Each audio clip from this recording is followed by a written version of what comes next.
I was looking in my email for it, and I couldn't find it. Don't worry. Don't worry. I'm creative. I'm creative. Okay. I'll get it going. I've done this once or twice. No worries. Yes. As Cherie, not Sherry or I'll Cherry. just correct you. Cherie just absolutely is like, this guy is so not pro. So not pro. Hey, I've been there. I've been there having technical difficulties. Oh, it's not fun. No, not fun at all. It is stressful. And it always happens right when you're trying to go live, It's all right, the worst. Let's do this thing, shall we? Hold on. We need some music here. Where's the intro?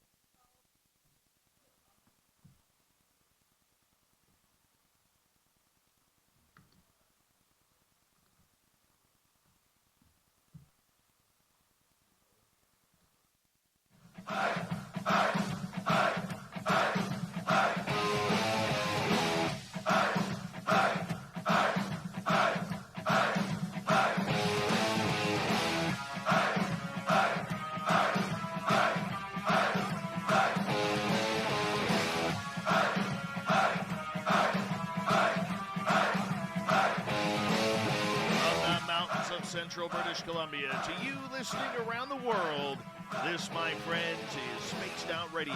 I am your host, Dave Scott, sitting in the captain's chair of SOR headquarters. We welcome you to tonight's show and our terrestrial affiliates around North America, digitally on KPNL Radio, Revolution Radio, and TalkStream Live. If you want to take a listen to our archives, they are free for you at youtube.com/Spaced Out Radio. Do old Davey the favor, hit that subscribe button. Follow us on Twitter at Spaced Out Radio and on Instagram at Spaced Out Radio Show. Our website is spacedoutradio.com, where we have a plethora of features for you, including rocking out to Bumblefoot, reading up on Captain Shirk's SOR Newswire. Tonight's show is brought to you by Chive Charities. Help make the world 10% happier by visiting Chive Charities today. You can find them on our website. Now, tonight's guest I got to meet down in San Francisco in early 2020. Yes, remember when 2020 was actually starting off to be a good year? Well, a week later, they shut everything down. But nonetheless, I got to meet Cheri Arellano, and I got her name right for the absolute first time on the first poll, and I am going to fist pump right now for that. Yes. Anyway, Cheri is a spiritual healer. She's a divine interventionist, intuitive. She is somebody whose job and mantra in the world is to help heal people and the planet. She had an experience back in 2001 that really made a profound difference on her own spirituality and the way she looks at life. Tonight, we're going to hear that story about what happened and what she's doing to make a difference on this beautiful planet. Cheri, welcome to Spaced Out Radio. How are you? I'm doing great, Dave. Thanks so much for having me on tonight. I'm excited. What a beautiful intro. What a beautiful intro. It was so impromptu. It was beautiful. I know. You didn't think I could pull that off, but I totally did. I totally did. So for our listeners who are tuning in late, the reason why this show is starting a little bit later than normal, a half hour later, as a matter of fact, is because I had a beautiful Microsoft update. So when I walked into the studio, I usually get in here around 7:30, 7:40 Pacific time, and I walk into the studio, and I put my computers on, and I start setting everything up for the show. Usually it takes me a few minutes. Well, all of a sudden, my one computer that runs all of the audio, it started getting really, really slow. And I was like, come on, let's just get it through the show. And I know that idiotic Microsoft update is coming. And I could barely move my mouse. That's how slow my computer turned out. So it forced me to do the update. And then, this is about 8:05 Pacific now, out of nowhere. And so I'm like, okay, well, the update on my other computer only took about 10 minutes. So this one should be quick. It wasn't quick. It was an hour and 15 minutes. I didn't even know we were going to be doing a show, but here we are. So I apologize for being late. Don't blame old Davey. Blame Microsoft. And now we're going to concentrate on this great show that we have tonight with Cheri Arellano. Or if you want to roll the tongue, I can't even roll my tongue right now. Arellano. There we go. Cheri, for our audience members who may not know who you are, let's hear your story. What was your life growing up before the big change in 2001? Well, that's a big question. So I grew up in Florida, your favorite place. I know you have a lot of fans out that way. And I grew up a pretty normal kid, spent a lot of time on the beach and loved going to the beach. We went, almost every weekend. And when I hit my mid-20s, I realized there's more to this life than, what I was doing down there. And I decided to move clear across the country to the West Coast and move to Ashland, Oregon, which was like a culture shock for me. But it was, one of the best moves that I ever made, and my life dramatically changed. And then after being there for a short while, I moved down to Los Angeles and started my career as a graphic designer. And prior to that, I was doing photography in a commercial studio. I was trained as a professional photographer. And and that's where I met my husband. Good-looking Mark, guy. Very good-looking guy. Who you mentioned. And we actually met. He applied to be my roommate, of all things. Oh, what a sly dude. What a sly dude. And that's a story. That's like a whole nother story. But we ended up being, really great friends. And in 2001, I decided to pack my bags and go to India. And it was supposed to only be 3 weeks. And after 3 weeks, Mark ended up flying out to India to meet me. And we traveled for, a couple more weeks. We extended the trip. And after, say 3 more weeks, we were like, well, if we can travel together for this long and not want to kill each other, then, we're pretty good traveling buddies. So our trip ended up turning into 4 months.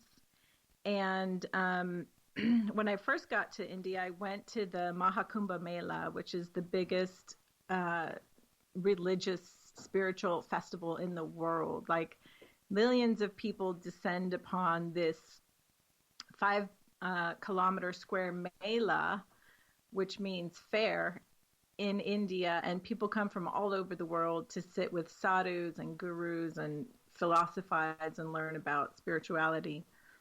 And so after I had 3 weeks of that experience, I hooked up with Mark, and then we ended up going to Sri Lanka, Nepal, and Cairo and Luxor in Egypt as well. So that trip was very life-changing, and you could say that I kind of sort of had a bit of an activation when I got to Egypt.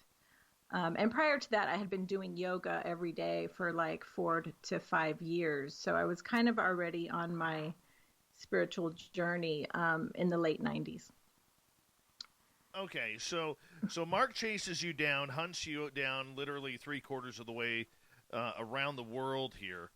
And here you are having this spiritual awakening. What was the moment that you took a look at that in the middle of Egypt, trying to figure out, who you are, what you were all about, and what your purpose was? Well, it started in India, actually. And, it's a really crazy story how we met, because in India, I met again, I should say, because there were no cell phones back then. And, I guess beepers had been out. Maybe cell phones had just started, but certainly you couldn't bring it to India. So I was staying at the YMCA. We were like backpackers, right? And we said, okay, let's meet at the YMCA in Varanasi. And little did we know there were 2 YMCAs in Varanasi. So he ended up staying at one. I ended up staying at the other one. And he told the innkeeper, I'm supposed to meet my wife here, even though we weren't married in India. You call everyone your wife or your husband. And and they said, she's not here. And he was like, oh no, what am I going to do? And he ended up calling the other YMCA, and lo and behold, I was there. And we ended up meeting. So it was kind of magical because we met at like 6 a.m. and there was fog on the streets and we could barely see each other, but we found each other. So it was pretty romantic. Was there candles? Was there music? Was there sitar in the background? Yes, you can imagine that. I do. It just makes it so much better. That's for sure. So, India's pretty chaotic. For anyone who's been there, you would know, like, it's just noisy and dusty and constant chaos, and everything is a bargain or a negotiation, even to take a little tuk-tuk, which are those little cars, or sometimes it's like a guy on a bicycle and he pulls you behind him. Everything's a negotiation. There's no flat prices there. So you're just constantly haggling, and it's quite exhausting on your spirit. And I remember we finally got down to the south of India, and he told me that he had to break this news to me that was really devastating. And I knew something was wrong, but I didn't know what it was. And I could tell he was acting odd. Turns out he had to tell me that my dog passed away. Oh, no. Excuse me. And this little dog was like my soulmate. He was a little white Chihuahua named E.T. And of all things, E.T. And, it was really heartbreaking. Like, I think I cried for 2 days, and we were in the south of India. And at that point, I realized, like, the importance of life and how, because I was crying in my room for like 2 days, and the innkeeper came to the door and he was like, "Are you okay? Is everything okay?" And I said, "Yeah, I'm okay, but my dog died, I'm really upset." And the guy kind of scoffed, and he was like, "Oh, is that all?" He thought like my mother died, because in India, they don't have a lot of reverence for the lives of animals. And, so it was kind of like shocking, because in America, everybody, when your pet passes away, everyone's very sympathetic and empathetic. And there it was like the opposite. So we just had, all these like strange occurrences that happened, and that really like gave you another perspective about the meaning of life. When I was at the Kumbh Mela, all kinds of things like that happened. And as we were traveling through this chaos, on the trains, on the buses, you kind of go through every vehicle in India, planes, trains, automobiles. And we found peace in each other. And, when we had those quiet moments together, we realized like we needed to do something greater with our lives. And it became really clear to me that I wanted to be of service, and I wanted to use my gifts for the greater good of the planet. And I decided to start a design agency called Conscious Creative. And we focused on serving green businesses, eco-friendly businesses, socially conscious nonprofits. And, we were a full service agency in San Francisco. We were like the first green certified company there, doing like video production, graphic design, web design, photography, everything. And we loved it. We had great clients. We're still doing it occasionally. But, after about 15 years of that, I kind of felt like my path started to split again. And in 2012, that's when I started feeling and hearing my calling to be of service in a different way. And that's when I kind of started seeking out healing work and learning all kinds of different modalities of healing, and figuring out like how I wanted to be of service in a different way.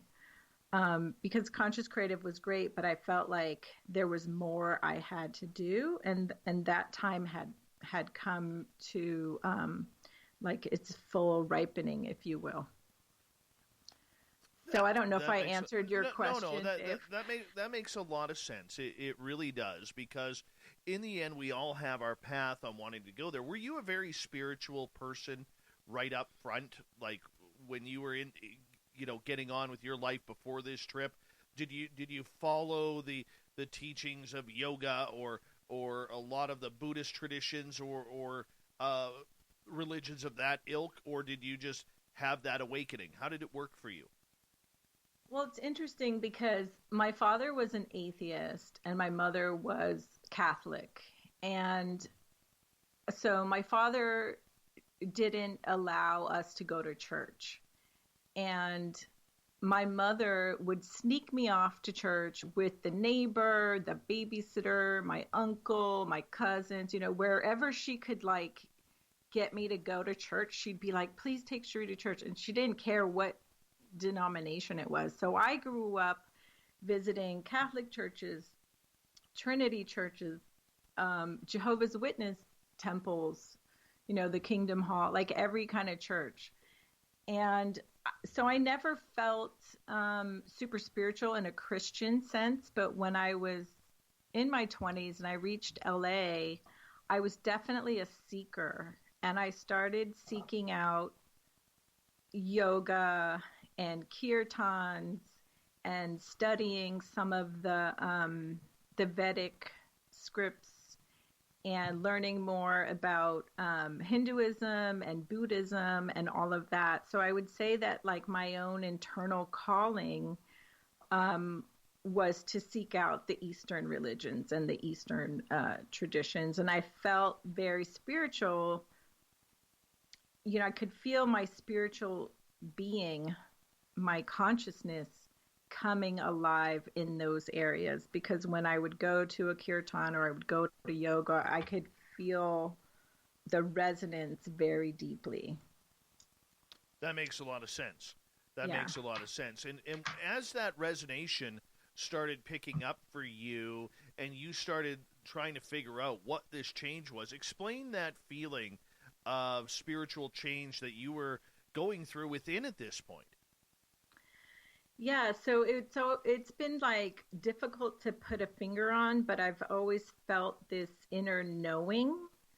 So I'm what you call clairsentient, which means like you know things. You don't know how you know, but you just know things. And it's like a feeling. It is often tied together with and like someone who calls himself an empath, because you feel emotions of others, or you feel the emotion of the collective, or you feel the frequency of a room when you walk in, things like that. And so I kind of always had this inner knowing that I was supposed to be doing something greater in spirituality. And I didn't, some people who are clairaudient or clairvoyant, they can see their path, or they can hear their messages from their guides really clearly. And maybe it's a little clearer knowing for them. But for me, it was always like I had to kind of figure it out and try this and try that until I felt that like zing, if you will, of knowing like, oh, okay, this is it. This is what I'm supposed to be doing. So even with healing, I tried a bunch of different modalities until I found the one that most resonated with me, and I got an immediate response in knowing like, okay, this is the one for me. So that was really cool. And I love the journey. Like I love the exploration phase as well. Because I love learning. I'm a Gemini. It's like a Gemini thing. Me too. We have to be learning all the time. Very true. Yeah. So like that, seeker, truth seeker, I would say, I'm a truth seeker, but I'm really just a seeker because I love researching. I love learning. I love, adding on to my knowledge in all different areas. When you got back to North America, how did you realize that you had to make a shift? Because now real life begins after traveling, and you have to, you have to find a home, you have to get resettled. You got this really good-looking dude in your life now who chased you down halfway across the world. Life is changing, but there's a reality to coming home, unfortunately. How did that change you, or how did you perceive your own change coming back to the United States and then continuing with that spiritual path that you had now learned? Yeah, that's a really good question. So we left LA. Mark went to LA because he wanted to be in the film industry. I went to LA for different reasons. And then he was from the Bay Area. So we kept coming up here when we lived in LA to visit his family. And I fell in love with the Bay Area. And so when I left to go to India, my plan was to move to San Francisco upon my return to the US. And so that's what I did. I came up here, I put my stuff in storage, got on a plane, flew to India, came back, not knowing where I was going to live or anything. But then since Mark joined me, he was like, hey, we can live in my sister's, she had like an in-law unit behind her home. And so that's what we did. And I was basically starting from zero, from scratch. And, I kind of like created the vision and the mission for Conscious Creative and started reaching out to nonprofits to offer my services for free just so I could build a portfolio. And in the meantime, I got a job at an ad agency in downtown San Francisco that had a similar mission. They did public health work, advertising. And so I did that for a year while I was building Conscious Creative on the side and gaining clients on the side. And after about a year of moonlighting and, working full time in moonlighting, we moved to the city and we just like launched and took off. And, when you're on your path, like things just align for you. And it would have been really easy for me to just be like, oh, I've got this full-time job. I'm just going to do this and like let my dream slip off to the side. But I was I felt so passionate about it. And I knew that that's what I wanted to do. It was so clear. Like my vision was so crystal clear that when I put my intention towards something like that, I'm a really good manifester. And Mark as well, he's a really incredible manifester. And so when we come together, the power of two, like I personally believe that you can manifest much more quickly because you've got like double power trying to go towards the same goal. And we did. It was really fascinating because when he started the video side of the business, he had all these skills, but no camera. He's like, I don't have a camera. What am I going to do?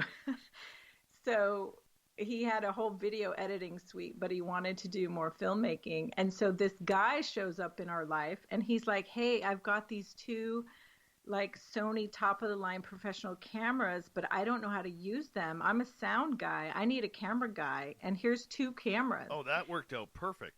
Yeah, it was amazing. Like, no kidding. And he ended up being like one of our best clients and business partners for 10 years. Perfect. Cherie, I'm going to get you to hold on there because we are going to go to break here at the top of the hour. Cheri Arellano. Yes, the tongue is working. I'm warmed up, and one of my favorite people in this field is on the air with Cherie. We'll be back on Spaced Out Radio right after this.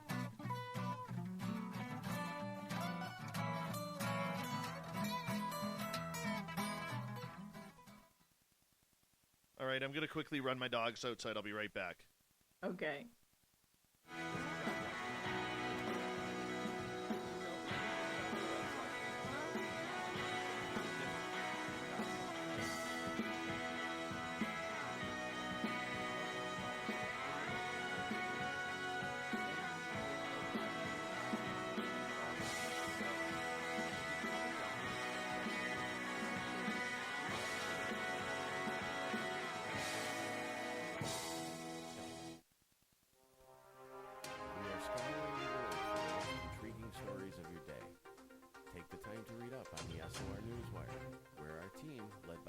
Sure will deliver to you some of the best paranormal and supernatural news, along with some stories that will blow your mind from the weird to the wacky. It's the news outside the news that piques interest, and that's what we're looking to deliver to you. The SOR Newswire, only at spacedoutradio.com. Are you an experiencer of something strange that can't be explained? Do you want help finding out what's going on? I'm Ryan Stacy, head of the Experiencer Support Association, otherwise known as TESA. We teamed up to Spaced Out Radio to investigate cases per night in the SOR Satellite System. We are independent and there's no cost to what we do. All we need is your experience. Let's find out what's happening together on the SOR Satellite System.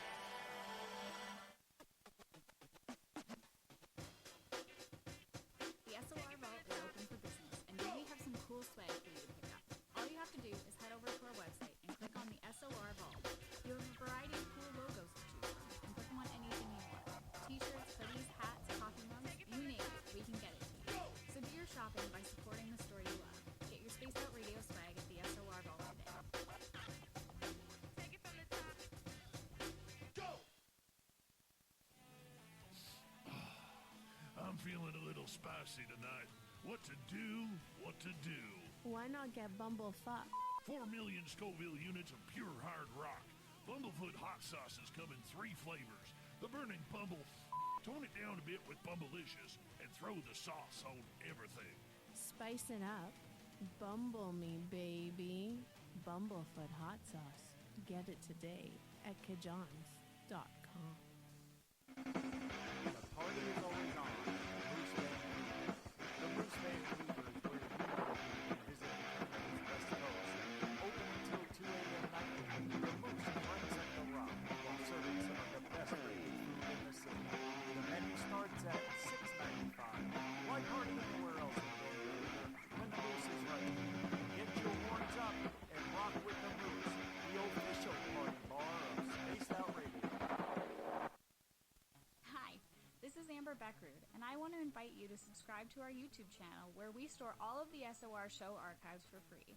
And as an added bonus, every 2 weeks I'm posting brand new content on Cryptid Tales, where I will get into some of the spookier legends and folklore from around the world and tell the stories that go with them. Find us at youtube.com/spacedoutradio and check out Cryptid Tales today. Drop a comment and let me know what you want to hear. See you there.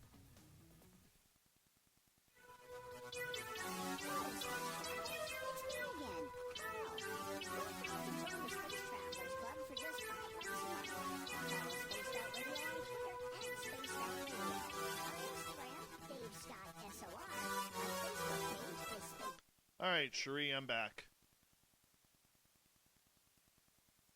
Hello? She might not be back. Hi, everyone. Hi. Hi, Cherie. Hi. I'm back. By the way, I give your YouTube channel because you did a big interview with me in San Francisco. Yes, I did. And it's kind of cool. It's really kind of cool. And we have to do part 2 on that still, don't we? I don't know, do we? Yeah, we were going to finish off a story because you said that new stuff had happened. Oh, goodness. Yeah, I did. And, yeah, it's the Ascension Sessions for everyone on YouTube. Yes, youtube.com/the Ascension Sessions. It's very cool. Cherie's a great interviewer. Oh, thank you, Dave. Oh, thank you. That's nice coming from you. Oh, stop it. Stop it. You're fantastic. Yeah. Who's harassing Corns? You are. He'll get the link. He'll get the link up. Cherie, leave him alone. No, leave it's him not alone. me. Come on, leave him alone. Oh, I thought you were asking me to put the link up, not him. No, only the wrenches can, and we only got one wrench. Okay, got it. Sorry, Corns.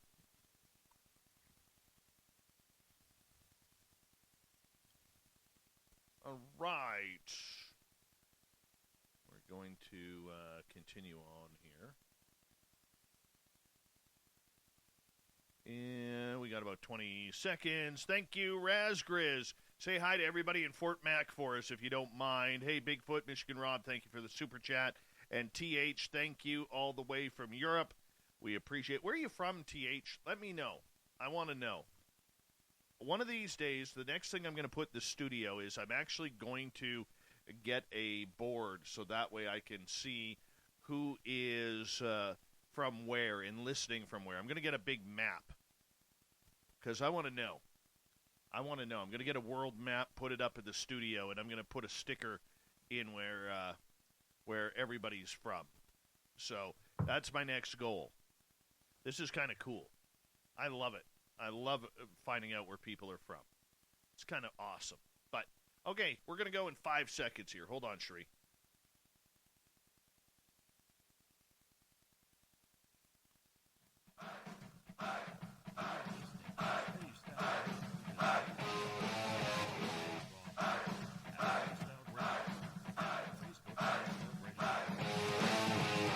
Space Out Radio continues tonight on the mighty SOR. Thank you so much for tuning us in. We welcome back we're this one. What the hell? We're our terrestrial stations around North America, digitally on TalkStream Live, Revolution Radio, and KPNL. We say to remind you that all of our archives are free by going to youtube.com/Spaced Out Radio. Just do old Davey the favor. Hit that subscribe button. The Desert Clam has set the password for tonight in the SOR Space Travelers Club. Cheri Alexi. Cheri Alexi is your password. Use it wisely, Space Travelers, as the Clam sets a password each and every night right here on Spaced Out Radio. Our website is spacedoutradio.com, where we have a plethora of features for you, including rocking out to Bumblefoot and reading up on Captain Shirk's SOR Newswire. Follow us on Twitter at Spaced Out Radio and on Instagram at Spaced Out Radio Show. We continue on tonight with Cheri Arellano. She's out of San Francisco. Her website, cheriarellano.com, if you want to check it out. If you want some divine light quantum healing, this is the place to go. Cheri, welcome back. Thank you so much, Dave. Yes. All right, let's talk some healing here, because one of your mantras is to heal. You like helping people. You like being able to guide people in a proper direction so they can heal their body, mind, and soul. How did you get into this? Yeah, so in 2012, like I said, I felt, another calling to kind of go down to figure out like what my greater life's purpose was. And I had a friend who was into spiritual development work. And so she kind of helped me go through some processes to kind of, it's like going into a deep dive and figuring out who you are and what your purpose is. Excuse me for 1 second.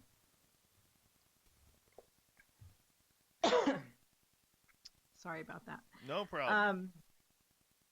So I spent about 2 years going through this deep dive and like really trying to figure out what I wanted to do. And I studied meditation, innate wisdom, the emotion code, and all these different healing modalities. And then I found that, I had a natural gift, if you will, for like hands-on healing and also working with a pendulum.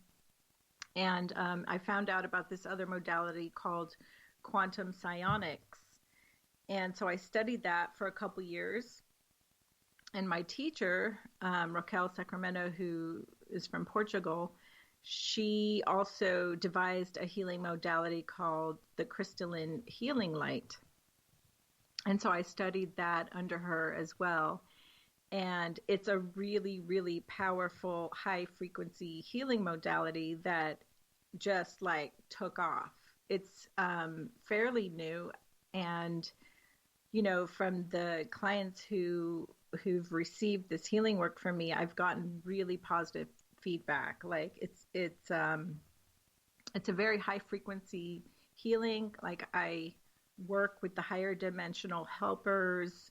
We can work with all sorts of issues, whether it's like old traumas, old wounds, soul contracts that need to be broken, relationship stuff, limiting beliefs, reprogramming the DNA, like all of that work can be done. And we work with all kinds of tools in this work, such as sacred geometry, Arcturian healing codes. We can work with the dragon essences and the dragon energies. We can work with crystal frequencies and crystal energies. We can even work with, like I take people on journeys up into the sacred grid, and we work with archangels, or we might work with, Saint Germain and some of the ascended masters, the violet flame.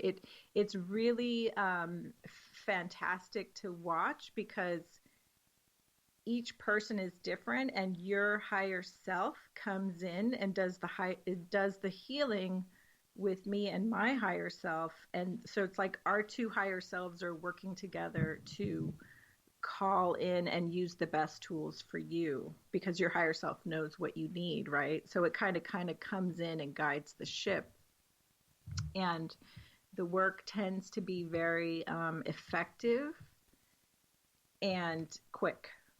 So people like it for that reason, because it kind of just like zooms right into the areas that are needed. Okay, so as you are breaking down what is affecting a person, take me through this. So let's say I come to you and I say, look, I'm only running at about 22% chi right now. Okay. Mm-hmm. How do I build up my spirituality? How do I build up my energy? How do I build up, finding myself? Because I feel like I'm in a lot of trouble right now. So are you saying like you have low energy, you feel lethargic, like you don't feel in touch with yourself? Is that what you're saying? Yeah, let's go with that. Okay. So I would recommend that, we do a session, and in the session, at the beginning of the session, we talk for about 5 or 10 minutes, and I'll ask you a bunch of questions and kind of parse out as much as I can and as much as you're willing to share. And then once we start the session, I call in guides, I call in protection, I call in your benevolent ancestors, et cetera, et cetera. And once we start the work, I work with this, it's like a sacred geometry 5D board, and it tells me like which tools to use. And basically it's spirit telling me, but I use a tool to bring it down into the 3D. And in my experience, the tools that come through are always spot on, but at the beginning of the session, when I'm parsing out with you what's lacking and what you want to call in more of. So let's say you say, I'm feeling disconnected and, my oomph has got up and gone, and I need more of like motivation in life, or I need more happiness, more joy. Because what you're describing kind of sounds like grief or depression. Right. And so the opposite of that would be joy, happiness, love, right? So I would ask you, Dave, would you like to call in more joy, happiness, love into your life, more feelings of uplifting? And if you were in agreement with that, then we would set the intention to call in those attributes into your life, and we would release the grief, the depression, the sadness, or whatever, was there that we discussed. And so with the aids of our helpers, that's what would be done. Okay, so how do I know that this is happening? What am I feeling as we make this transition? So some people report feeling, like tingling, or they might feel a release somewhere in their spirit body. They might see colors. They might feel warmth on a certain part of their body. Most people walk away feeling much lighter, because like we're all energetic beings, and some days we feel really dense, like our energy feels dense, and some days it feels light. And usually happiness, joy, peace are associated with a lighter energy frequency. So basically what we do is we measure the frequency that you're running at the beginning, and then we do the healing work, and then I measure your frequency again at the end of the healing work on a numeric scale, and it'll often show me like how your frequency has changed from before the session to after the session. But it's, you know, what you experience is different. Like each person has a different experience. Okay, so am I actually feeling this transition, or is it happening quite mentally? I wouldn't say it's mental. I would say it's more spiritual. And you might feel it depending on how sensitive you are and how in tune you are with your own spiritual energy. You know, somebody who's like highly sensitive is going to feel it for sure. And somebody who's not as sensitive may just feel a couple things, or they might just feel lighter at the end, but then they'll notice over the course of a few days, like things shift. I've had people come to me and say like, you know, my relationship with my brother is terrible. We're trying to work on this house together and he won't communicate with me. And every time we start talking, we get into an argument, and, you know, really practical things like that. And so we worked on her, but, you know, with that goal of having more open and clear and conscious communication with her family members. And she called me a week later and she said, Cherie, oh my God, it's shifted so much. It's like a different person. We're getting along great. We're talking really well. Like our communication's really clear. There's no obstacles. Like everything shifted. I had another girl who had this boyfriend who had a lot of like jealousy and envy and kind of obsessive energy towards her. And we worked on cutting cords to this person because she didn't want him in her life anymore. And like right after we finished the session, she starts texting me and saying like he was saying things to her that he could already feel the disconnect. Like she didn't call him, she didn't say anything to him, but he was like, what's going on? What, you know, what's happened? Like he knew something shifted, but he couldn't put it into words. So the work can happen really quickly. You know, I've gotten that feedback from clients. Okay, so when you're transforming a client, healing them, whether it's depression, whether it's spiritual attachment, or anything of the sort, how do you define what is truly upsetting the person on their spiritual plane? I ask questions, and most of the time I just know, like I can intuit it, but I'll always ask anyways because I don't like to make assumptions, and I'll say, you know, I think it's this, or, you know, what do you think about this, or do you feel this? Like, because, you know, some people have a hard time putting emotions into words. Like they have a hard time finding the right adjectives. And that was actually one of the things I had to study. So I got really good at that. And sometimes I need to help them put their emotions into words. And even if I don't get to the bottom of it with words, spirit knows exactly what's needed. So I could do a session with you and almost have no words exchanged, and you would still receive a healing because your higher self knows what you need in that moment. Okay, so does that make sense?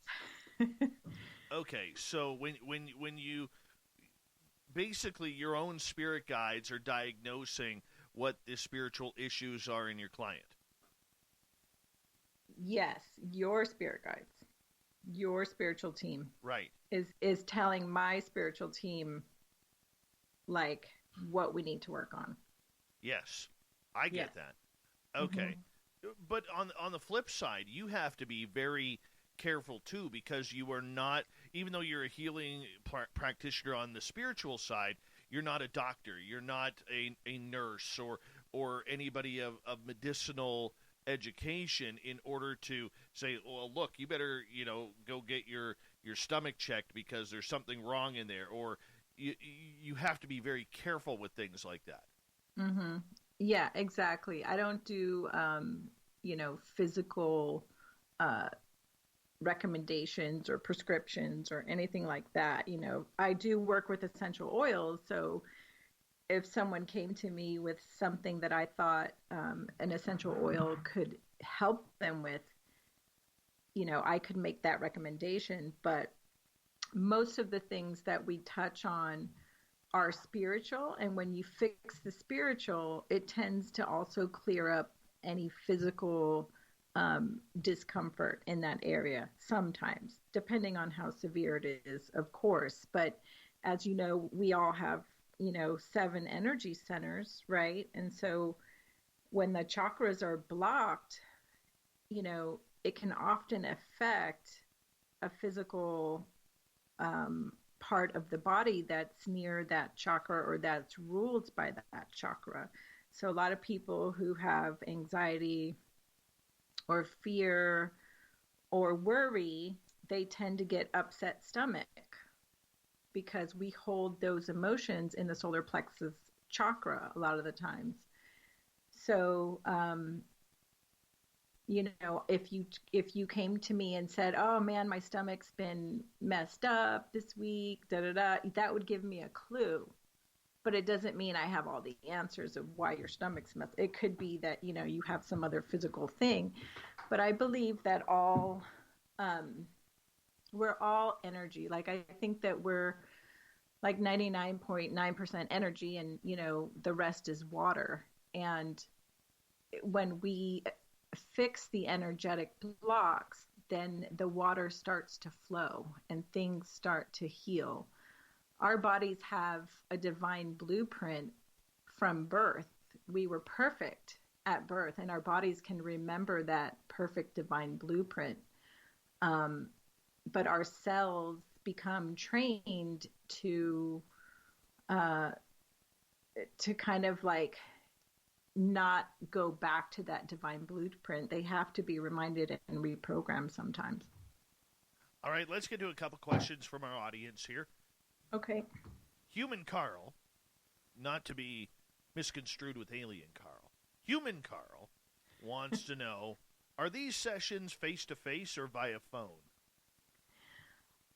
I have done both. Right now, everything is on Zoom, so we can see each other. I can also do it over the telephone. We don't have to see each other. And I've also done it remotely. I've also done it, like without the client being present. So I'll say, okay, I'm going to work on you on this day at this time. And they know I'm doing the work, but they're not present, if that makes sense. Is it like Reiki that you're doing? No, it's not like Reiki. I mean, I don't do hands-on healing. I can do that work, and I am trained in Reiki 1, and so I understand how energy works in that Reiki kind of way, but that's not exactly what I'm doing. No. All right.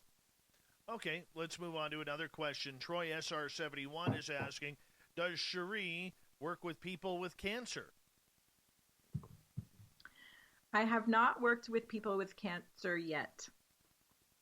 However, I would absolutely be willing to. I'd be happy to help anyone. I would, come in and we could call in your guides. We could find out what's needed to shift. Sometimes cancer is developed because of a spiritual or mental illness or dis-ease, if you will.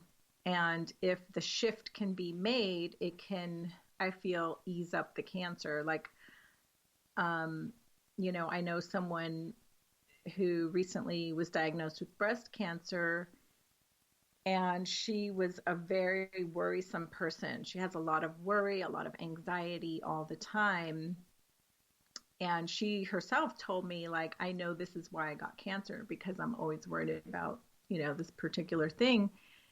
And I believe her. I believe that we have total command over our bodies in that way.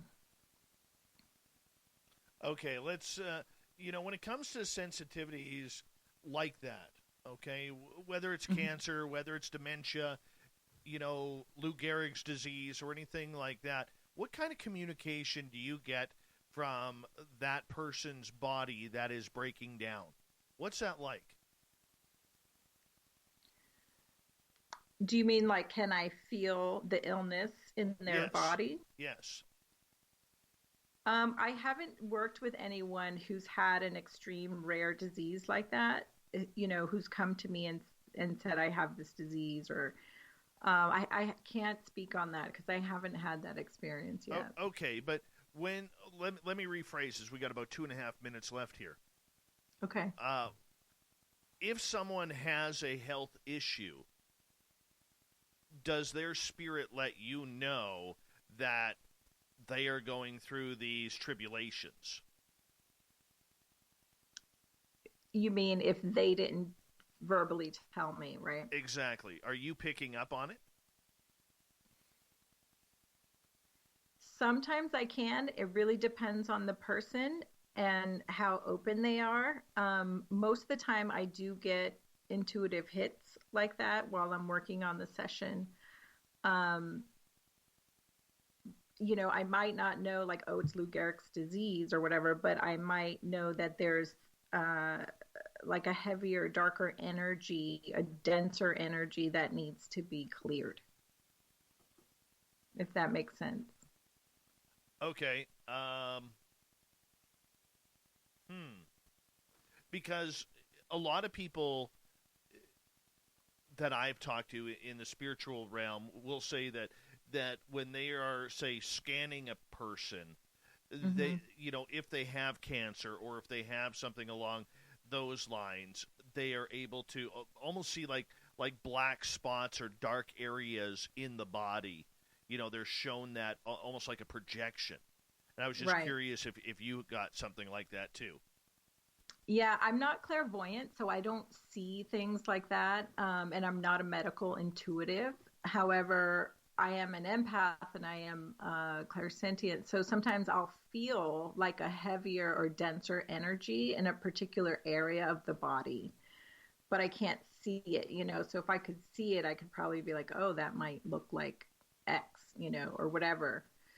So at that point, I might ask a question like, oh, I'm feeling something over here, can you talk about that? Or do you know about that? Or I might say, get it checked out.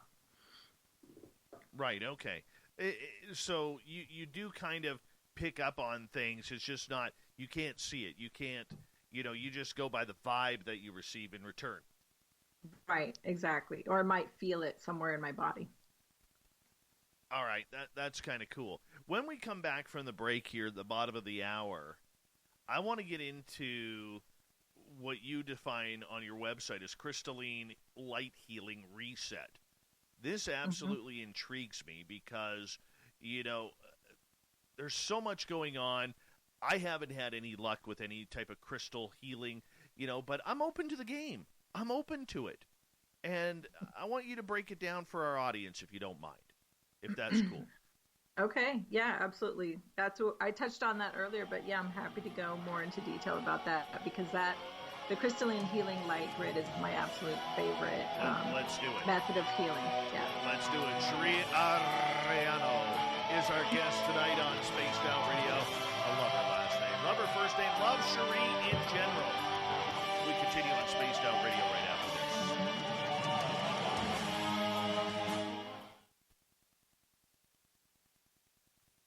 You're a great speaker, by the way. Oh, thank you. You are. It's taken me a long time. Yes. Yes. I used to be painfully shy to be on camera, on, audio, on anything. And I had to just kind of like break through it. In fact, the whole first year of the Ascension sessions, I wouldn't even go on camera. And Oh, I was telling Mark tonight, I'm like, wow, radio is so nice because you can it's just all audio. You know? The unfortunate part about it is YouTube came along, and now people got to see my ugly mug. But that's okay. That's okay. Speaking of ugly mugs, big debate in the chat room right now about fighting in hockey. The reason why the game sucks today is two reasons. Number one, that moron Tom Rennie, who is running Hockey Canada, he needs to be fired. Okay? And number two, it's dirty. It's an ugly game because there is less fighting in the game. There is less fighting in the game, which means that the game, although the skill has picked up, the fact is it's a dirtier hockey game where stars are getting injured with injuries they've never suffered before, all because of A, the instigator rule, and B, the referees are protecting the players instead of the players protecting themselves. So we can do a whole show on hockey fights. We'll do a whole show on hockey fights. We could do that. You know, so I'm very, very astute on that.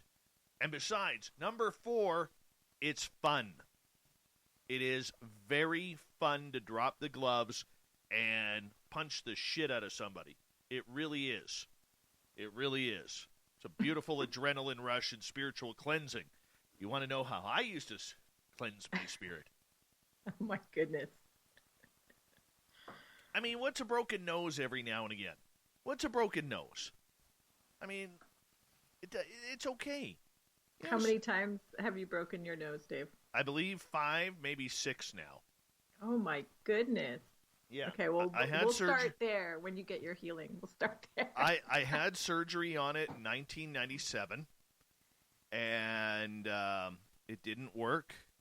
But when they went in, I was down to, in my left nostril, I was down to 8% breathing, opening to breathe, and my right one was at 10%. Wow. Yes. I heard it's one of the most painful areas to get, to have broken. I can tell you point blank, my nose could be crooked, and I would put it back into place myself. I will never, ever go through nose surgery again. I've blown out my knees, my ankles, my back, dislocated my fingers. I've had concussions where all of a sudden you end up getting vertigo. That was kind of cool. But I would never in my life, out of everything that I have experienced pain-wise, ever get nose surgery again. Wow. Mm-hmm. It's horrible. Horrible. You get these people out there that go for this rhinoplasty to get these nose jobs. No. I would never do it. Never do it in a million years again. Don't touch my nose. You can do anything you want, just don't touch my nose. And that's why, to this day, even when I was going through broadcasting school, in year 1, one of my instructors called me in, and he's like, "You used to play a lot of hockey." He goes, "Did you fight?" I said, "Yeah, of course." And he's like, "Oh, there's our answer." I said, "Answer to what?" He goes, "Listen to your tape." And so I put in my demo tape, and you hear me in between because I couldn't breathe out of my nose. It's kind of cool. Oh, my goodness. Yeah. I didn't even realize it. So that's when I booked myself for nose surgery, and oh, goddamn, that's why I tend to sound if you listen to my voice critically, I actually sound a little nasally, and that's the reason why. That makes a lot of sense. Yeah. Because I can't breathe out of it. Oh, my goodness. I've never broken a bone, thank God. Oh, yeah. Knock on wood. What's really cool is, my son broke my nose a few months ago when we were wrestling, and I couldn't breathe out of it at all. And I go to my chiropractor. I'm like, "Dude," I said, you gotta straighten my nose. And he's like, "Why?" I told him what happened, and he got in there and he cracked it back a couple of times. Oh, it felt fantastic. Hold on, here we go. Spaced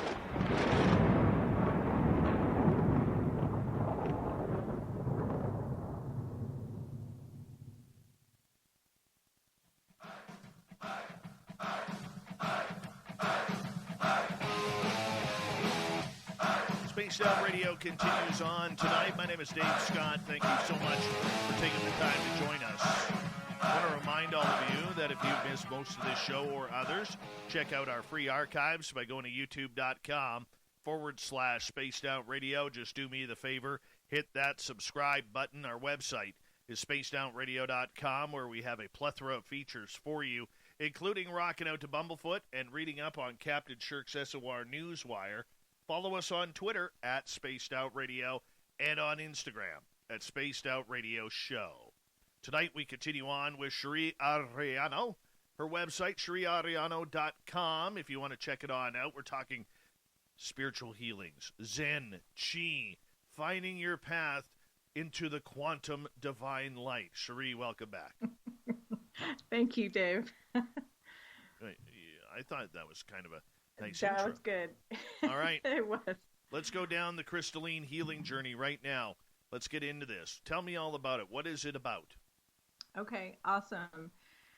So the crystalline healing light grid is basically a super high frequency healing grid. It's kind of like you've heard of the crystalline grid. The Earth has the crystalline grid. We have a magnetic grid. And so this is a frequency, if you will, of healing energy that we tap into. And so if you look on my website, you'll see like a lot of sacred geometry on my healing services page. Mm-hmm. And those are the boards that I actually work with.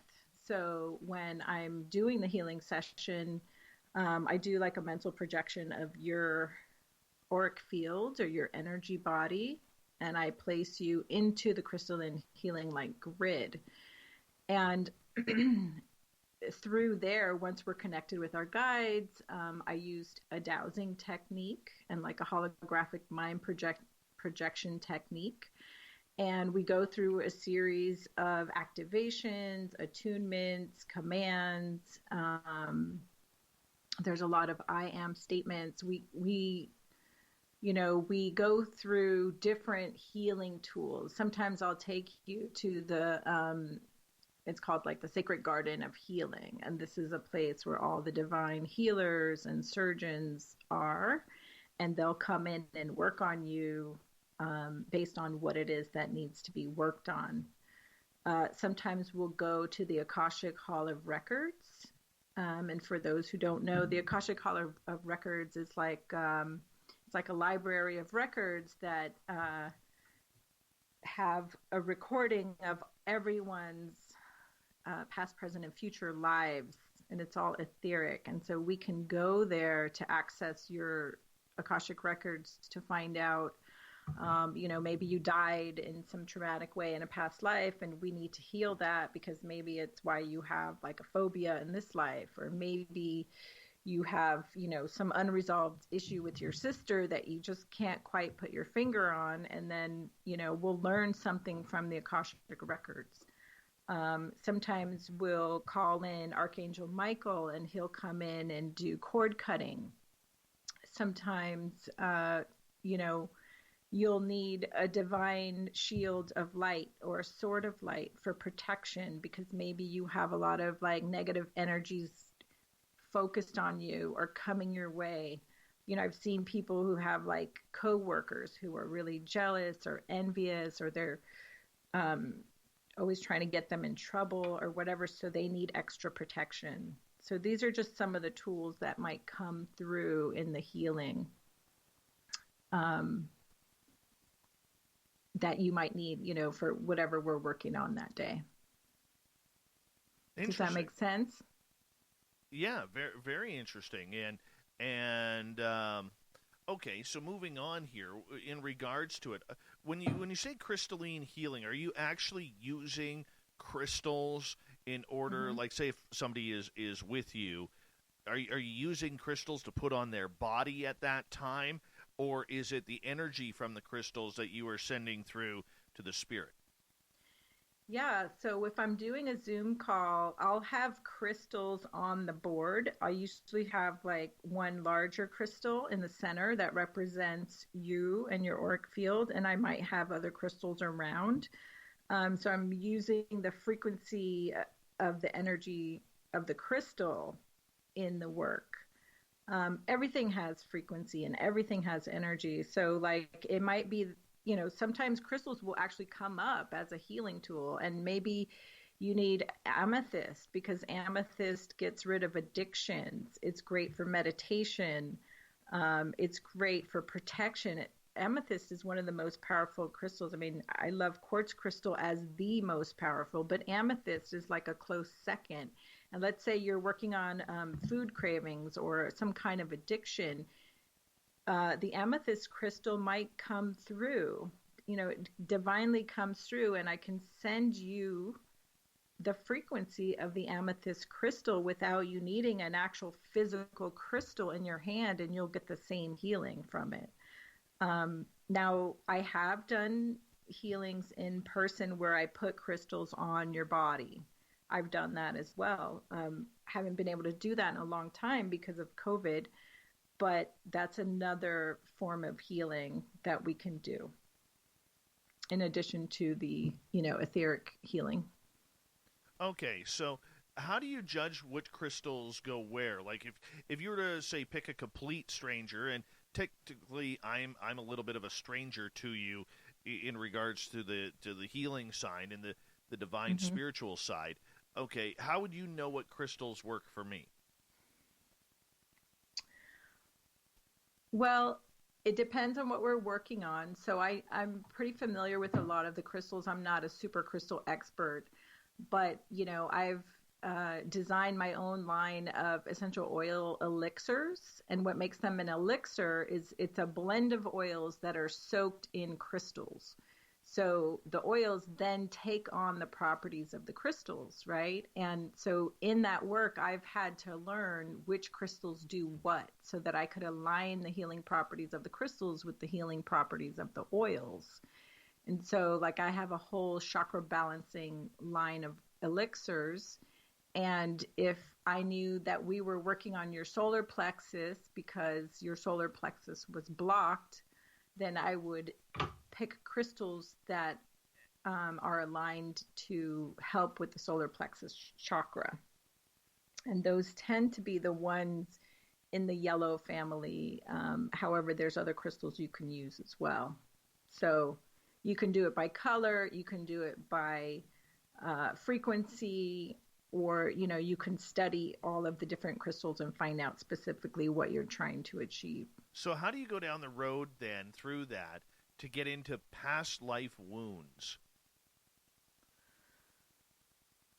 So if somebody has a limiting belief, for example, that they just kind of can't heal or get through, can't get over it, it's like something that keeps reoccurring, then that's when we want to look at why is that limiting belief so deeply set in. And a lot of times it could be from a past life wound, or it could be an early childhood wound. So we can ask the pendulum, and we can go back as far as we need to identify where that trauma happened. We can ask, is this a past life? Is this a current life? And identify where that wound happened, and then we can focus on healing that specific time frame. Okay. And reprogramming the DNA to call in the new emotions that we would like to be replaced with, if that makes sense. Okay, so when we talk about past life wounds, what are we talking about there? Are we talking maybe a broken leg, a stab with a sword, taking a bow and arrow to the collarbone? What are we talking about here? Yeah, it could be any of those things. It could be that you were in a battle and you got stabbed in the back or in the leg. It could be that you literally got stabbed in the back by, your ex-wife or your wife in that life, I should say.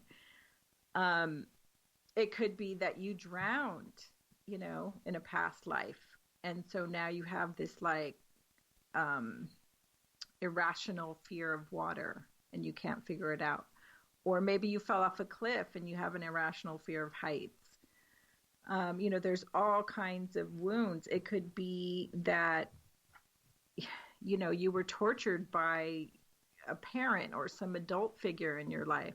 So a lot of times we have these old traumas that stay in the soul's memory because the soul never forgets. Like the soul memory lives on through each incarnation. And so sometimes if we can't get to the root of the problem in this lifetime, we have to go back one or multiple lifetimes to find out. Interesting. I've gone back using the emotion code with people. Someone came to me and said, okay, I think my father's line is reptilian.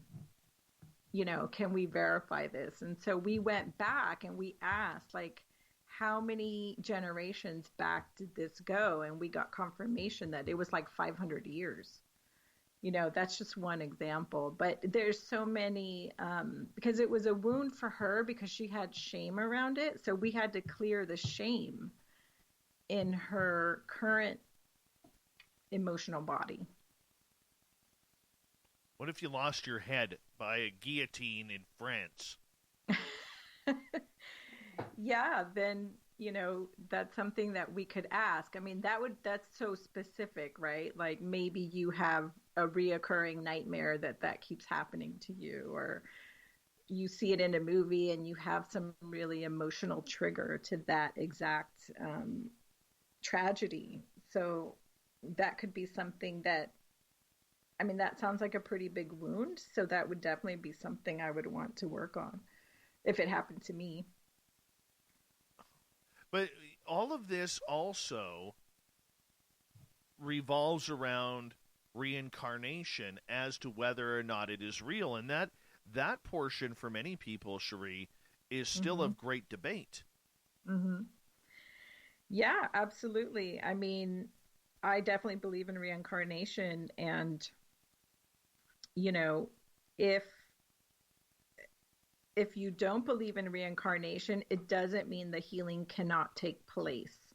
Because again, if you came to me for a healing and you said, Cherie, I don't believe in reincarnation, I would say, okay, but your spirit guides are coming in and they're working with us to do the healing and they know exactly what's needed. So, I trust your higher and divine wisdom. We all have our own divine wisdom from our higher selves. And you know yourself better than anyone. So I trust in that 100%. Okay. The healing work will still take place. So do you buy into the fact that people can have birthmarks from previous wounds, whether it's on their head or their stomach or something along those lines to signify the scars from a previous life? Mm-hmm. Yeah, I think that's absolutely possible. I don't know for sure 100%, but I do believe that that's possible and likely. Because that is one of the claims with all of this, and I was just curious your thoughts on that. Okay, so with the soul, how do you, let's say you had a very traumatic death in your previous life. How do you release that trauma for today's life? Well, first of all, the first step would be wanting to release it, right? So having that divine will to heal and to release it. And so if you were aware of the trauma because maybe you went to a psychic and she told you, or maybe you are psychic yourself, or maybe you had a dream or a recurring dream, and so you believe in your core you had this trauma from, it could come in from a variety of different ways. and you really wanted to heal it, that's a huge first step, right?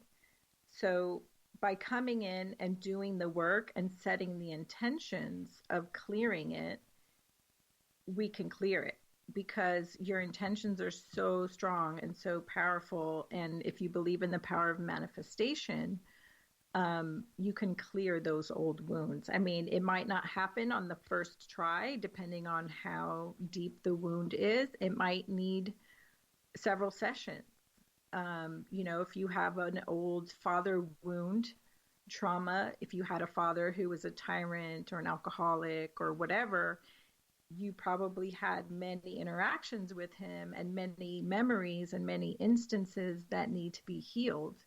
And so, you're looking at years of trauma or abuse that need to be healed on many different layers and levels. So it's kind of like an onion. You're peeling away the layers little by little. So it may take more than one session. And sometimes, like, people may want to do the work, but then they come in and they're like still kind of holding on to their wounds energetically. And you kind of have to like be really gentle with them, and they have to be gentle with themselves, because it's an unfolding process, and it's not like ripping off a Band-Aid. We're not going to say like, oh, just come in and snap 1, 2, 3, you're fixed. It doesn't work that way. Sometimes they need to be willing and ready to release it fully, and sometimes that can take several sessions, and maybe even different modalities. So I don't know if I answered your question, Dave, but I think that it's a process is the short answer. All right, we've got about 6 minutes here before we have to go to break at the top of the hour. Cheri Arellano is our guest tonight on Spaced Out Radio. Cheri, as you continue on trying to heal from the past, a lot of people have talked on this show over time about the soul contracts. Mm-hmm. I'm still up in the air about it, but people much smarter than me who study this quite a bit believe that before we ascend to this planet that we sign a soul contract. What's your knowledge on this? Yeah, I believe in soul contracts as well. I believe that before we incarnate into the physical body, we have a chance to kind of confer or have a meeting with our spiritual team, our soul group, the people who are in our soul family, if you will. And a lot of times when we come into the physical, it's because we want to. We have a mission, we have a purpose, we want to accomplish something or experience something. And sometimes, we have to come in with the intention of whatever that mission or contract is.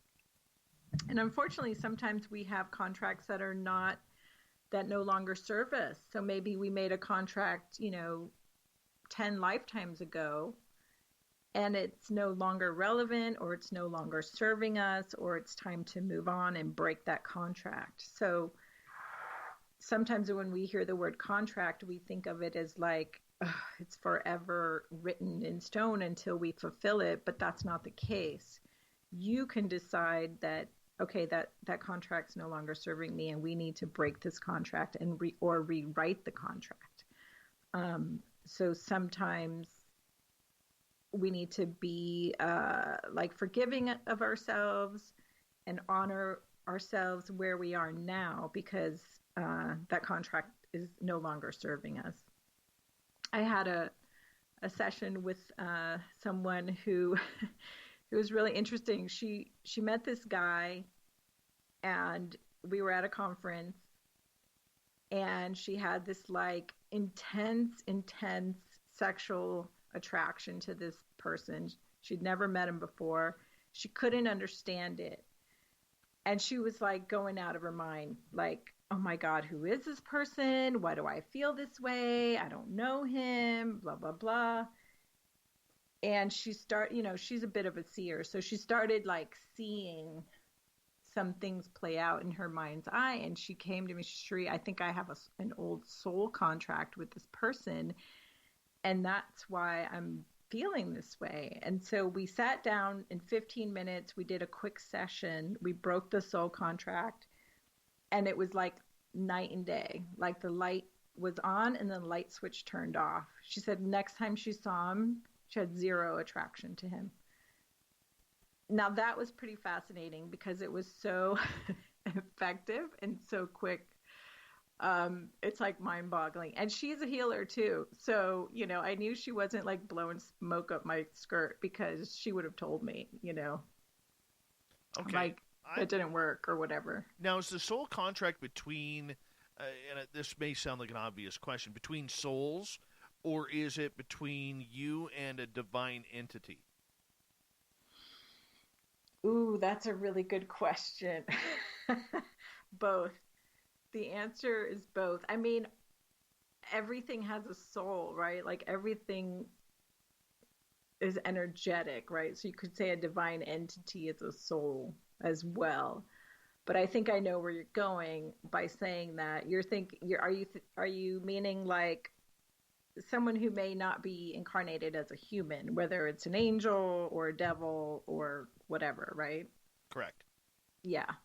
Yeah, so I had a teacher once who I believe had a soul contract with a very dark being. And I actually had to stop working with this person because of it. And she confirmed after I told her, I said, hey, I think this is what's happening. She confirmed it later with another like seer in our community that it was true. So yeah, you can have soul contracts with dark beings, other souls, other humans, other, you know, in this lifetime, other lifetimes. It's really all across because we're multidimensional beings. You know, you could have a Dave Scott in another dimension could have a soul contract with somebody else in another dimension. You know what I mean? And it's affecting you on this plane and you're like, why does this keep happening? I don't get it. So, yeah, absolutely. I think that's possible. Okay. We've got about 1 minute here before we have to go to break at the top of the hour here, Cherie. Okay, so when you have a soul connection with someone, how are we able to tell this? A soul connection? Yeah. As in romance? Oh, or it could, but it could be anything. I mean, I've walked down the street before, and I can look at someone and I'm like, that person and I are going to be friends. Yeah. Yeah, it's because you resonate with them, right? So you're both vibrating at a certain frequency. That's a match. And it could be that, like, there's this project you need to do with that person and, you know, you don't find out until you start talking to them. Or it could be that your souls both have a mission that's parallel in this lifetime. You know, you have a similar objective or the same objective.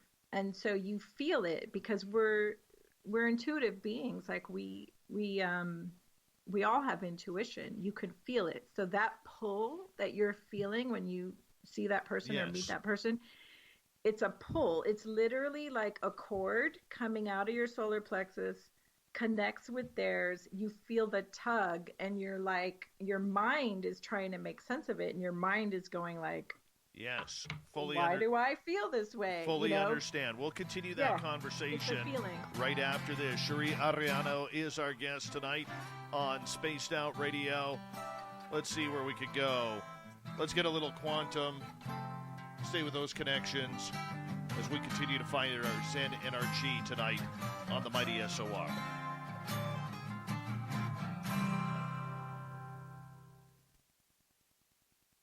It's a beautiful thing. Beautiful thing. We should talk contact. Contact. Okay, I'm just going to run my dogs out. I'll be right back, okay? Okay. So why not Be right back. your facial hair with I'm Dave Ladies Scott. Beards I'll be right back. Made in Canada. We're taking care of beards and stashes around the world. We use They've got Silly Man. Use promo code SOR2019 at mightymoonbeard.com today.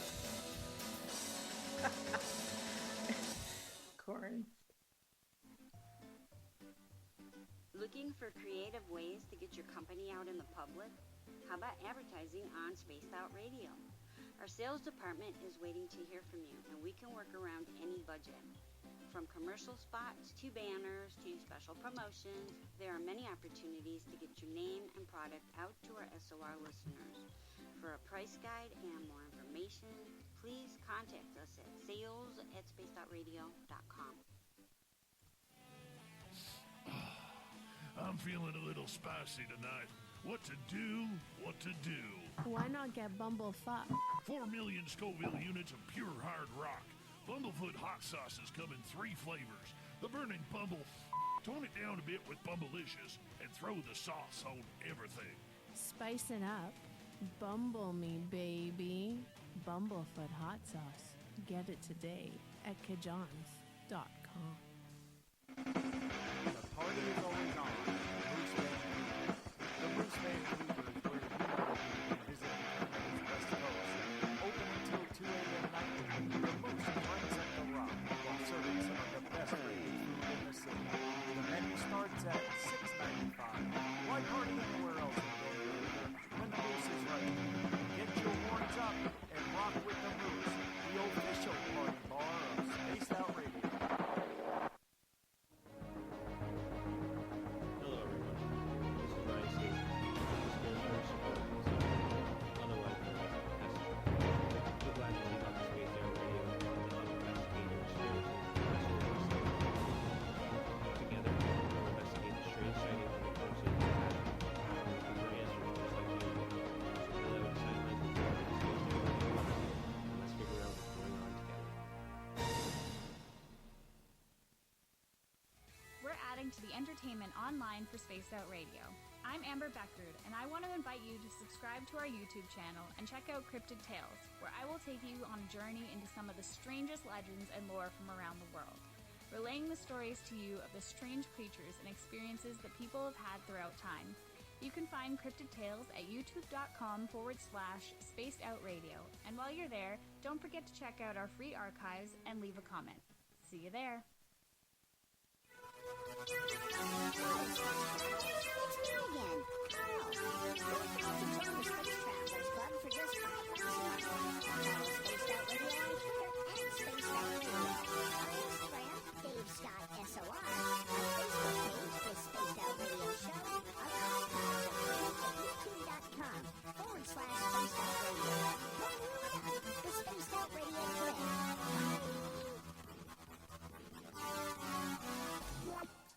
For the price of 1 cup of coffee a month, you can become an SOR Space Traveler. The Space Travelers Club is a place where you can interact with other listeners, either live during the show or on our great forum. We want your stories, pictures, comments, and ideas. You'll get live video streams, exclusive content, and be a part of our newsletter. Stay in touch with everything SOR. The Space Travelers Club is just $5 a month at spacedoutradio.com. All right, Cherie, I'm back. Hi there, I'm here. Hi, I'm Dave. Hi. I think your rolling of R's has got the chat room all fired up. I think it sounds fantastic and professional. They're all sexy now. They're all talking crazy. Arellano. Uh-huh. Oh You my told me I gosh. could. You told me I could. Makes it so official. Right? All right. We've got just under 2 minutes here.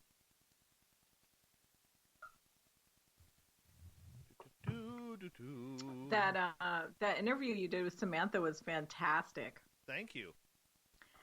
I had a session with her and I hadn't seen, I've seen some of her videos, but I've never seen her interviewed like that. And it gave me a lot of clarity on who she is as a person. Samantha is amazing. And believe it or not, she's a friend of mine. and Yep. and we're pretty close. But in interviewing her, absolutely intimidates me. Yeah. Absolutely intimidates me. I could see that. I mean, it inspired me a little bit to have her on my show. I think she would be right on target, for my content and my show. She'll go on with you. Especially right now with all the craziness that's happening in the world. Yeah, she would totally go on with you. That's not an issue whatsoever. She's pretty cool that way. Yeah. Yeah. She's amazing. I mean, have you ever had a session with her? Honey, we have experienced everything together. I know, but I mean like just an actual session. She talks so quickly, like it's hard to keep up with her sometimes. Yeah. I've talked quite a bit with her over the last 7 years, and she is pretty amazing. Pretty amazing. Mm-hmm. So hold on one second. We're gonna get going here.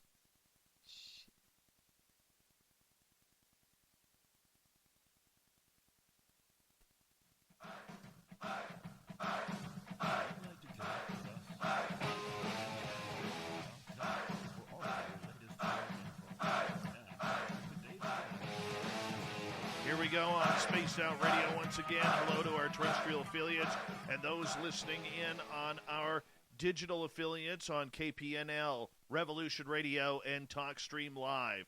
Remember, you can check out all of our archives for free by going to youtube.com/Spaced Out Radio. Just do me the favor, hit that subscribe button.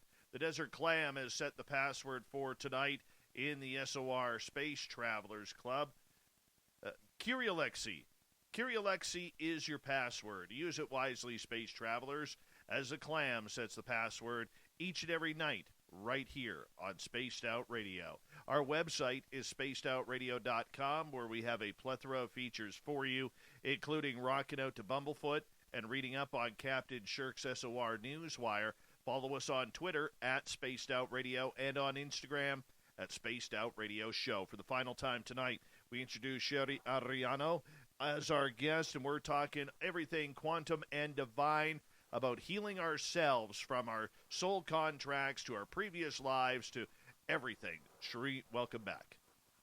Thank you so much, Dave. It's great to be here. I can't believe there's only 30 minutes left. I know. It's kind of weird how fast this goes sometimes. Cherie, I want to ask you in regards to vibrational healing. What is this about? Vibrational healing? Well, we're all vibration. We're all energy. So it's basically attuning your frequency or your vibration to the highest frequency possible, so that you're kind of operating in your best and highest self. So sometimes, like people will say, oh, that's high vibe or whatever, like that old term. It's true. It's like if you can raise your vibration to a higher frequency, things start to flow into your life and into your awareness that are for your highest and best good. So, whether it's something you're trying to manifest, be it a job or a mate or, a new apartment or house or whatever it is, when we can operate through the world at our highest vibration, we tend to attract all of the right things into our lives. And when, on the other side of that coin, when we're operating in a low frequency or a lower vibration, we tend to attract things that are lower frequency or not so good for us, and not, more chaos, more conflict, more negativity, things don't go our way, and that kind of thing. So in the work that I do, vibrational healing, it's about resetting and raising your vibration. Literally, I measure your frequency at the beginning of the session and I measure it at the end, and it's always higher. So that's what it is. What's the purpose of doing that? So that we can operate in our highest and best selves and be our highest and best selves and be here in service to others, not just in service to ourselves. And when we're operating in our highest and best selves, like, you feel positive, you're putting out more positivity in the world. It's contagious. It's affecting those around you. When you raise your frequency, Dave, it raises the frequency of your children, your co-workers, those around you as well will benefit from it. All right, let's get to some questions from the audience here for you. Human Carl is asking, Cherie, does our soul contract define the family that we will join? Oftentimes, I believe it does. A lot of people believe that it does. We tend to come from a soul group, and when we reincarnate, a lot of the people in that soul group will end up being in our lives again in some form or another. Someone who was your mother might be your sister in the next lifetime, or your lover or your wife or whatever. So a lot of times we tend to come back and interact with the same beings because there's lessons that we still are working out with those people. And when we come into the physical or the 3D plane, we can work on those lessons or those things that need to be healed in a better way, in an easier way. All right, let's move on to another question here. This one from Persevere. Are you taking apprenticeships? I could feel energies. I just wanted to make sure I have a guide to help me. Not officially, but I'm always happy to help if you have questions. So feel free to email me, and I'd be happy to help you in any way that I can, or point you in the right direction of somebody else who can if I can't. All right, let's move on. Bigfoot Rob is asking, is a contract with Satan voided if the contract was not signed in blood? Serious question. I cannot speak on that. I have no knowing of any of those types of relationships. Any types of those relationships? With those who shall not be named. Yes. Vinny is asking, is there an end to reincarnation? Yes, I believe so. I don't, I'm not the leading expert on reincarnation, but I think that when we've reached, our highest iteration of ourselves, if you will, I do believe that we can stop the reincarnation cycle and stay connected with God and stay in the realm of light. So I don't think that it just goes on forever and ever and ever. However, I've heard a theory that we're kind of on this planet, there's a frequency fence in place. Certain beings are harvesting our souls and therefore keeping us in this reincarnation loop, which implies that the power has been taken away from us. I'm not sure that I believe that, but that's something you should probably look into.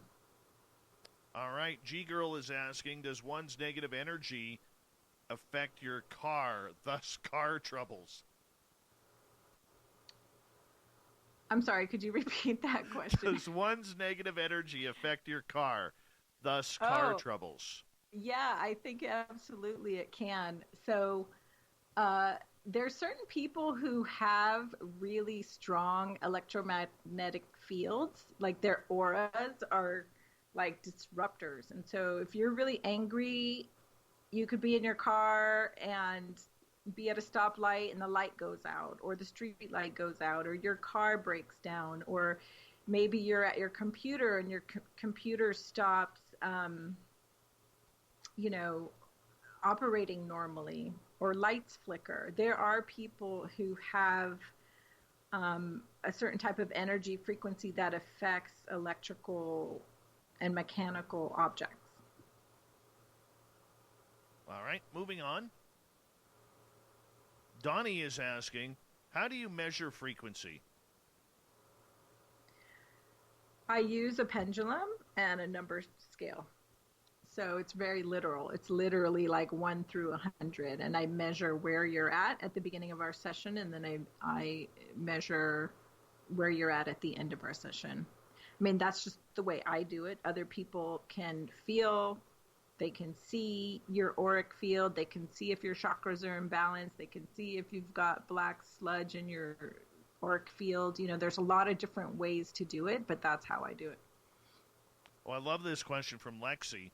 Can you be reincarnated back in time? Can you be reincarnated back in time? That is an interesting question. I don't know. I don't have the answer to that. Sorry. I'll get on a reincarnation person, Lexi, and let's ask that. That's an interesting question. That is an interesting question. Element 115 is asking, does astral projection raise your energy?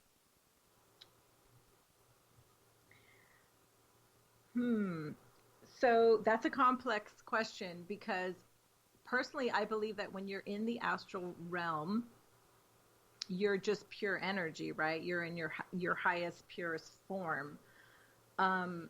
There are dark beings in the astral realm. You can pick up negative entities. You can interact with dark entities. But I think that if you're practicing astral projection with intention, I think that it can raise your vibration, because I think that you can go into the astral realm through a projection with a very positive intention in mind, and then you can raise your vibration that way. So you could say, I want to go meet my spirit guide. I want to go meet my grandmother who was a healer and learn from her. I want to go meet, this amazing violinist and learn how to play the violin. I think that you can raise your frequency that way with positive intentions. Moving on to questions here. And let's see. Where is it here? Perseverance asking, have you ever tried to clear the energy of ghosts? I have. I wouldn't say ghosts per se, but definitely spirits. When I think of ghosts, I think of like the transparent white figure.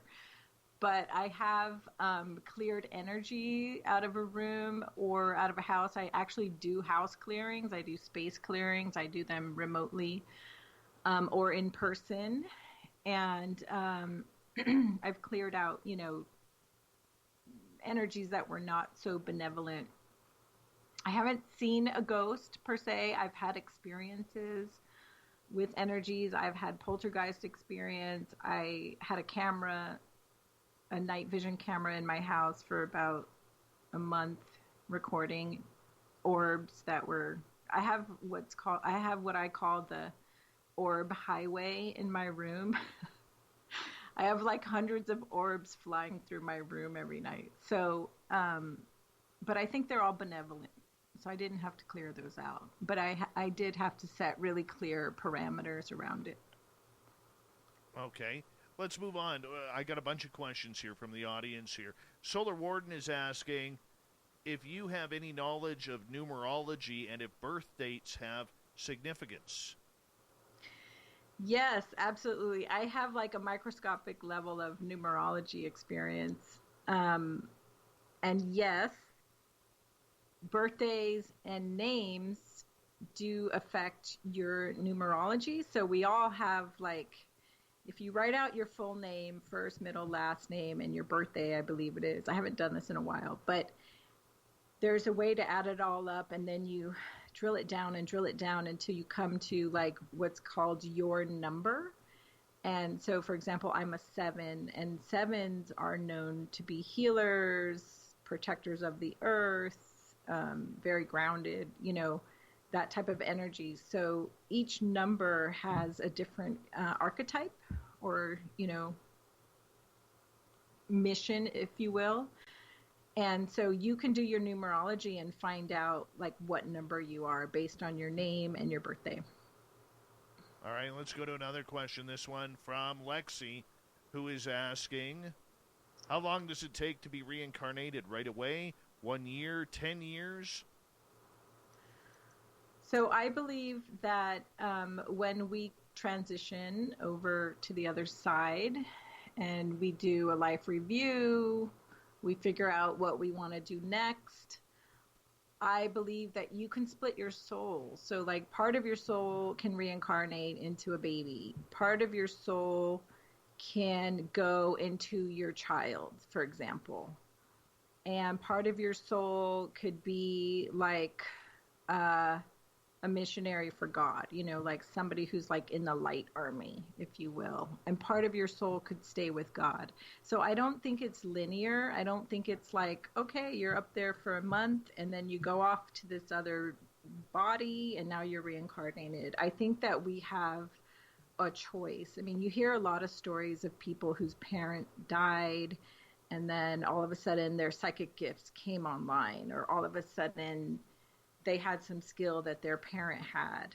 And I believe that's because the parent can choose, like, well, I'm going to leave a little piece of myself with my child, and then I'm going to go over here, and then I'm going to do this other, like, light army mission kind of thing. So I think it's very multidimensional. It's not linear. All right, let's continue on. Nucker is asking, can dark energy take over your body when you are astral projecting?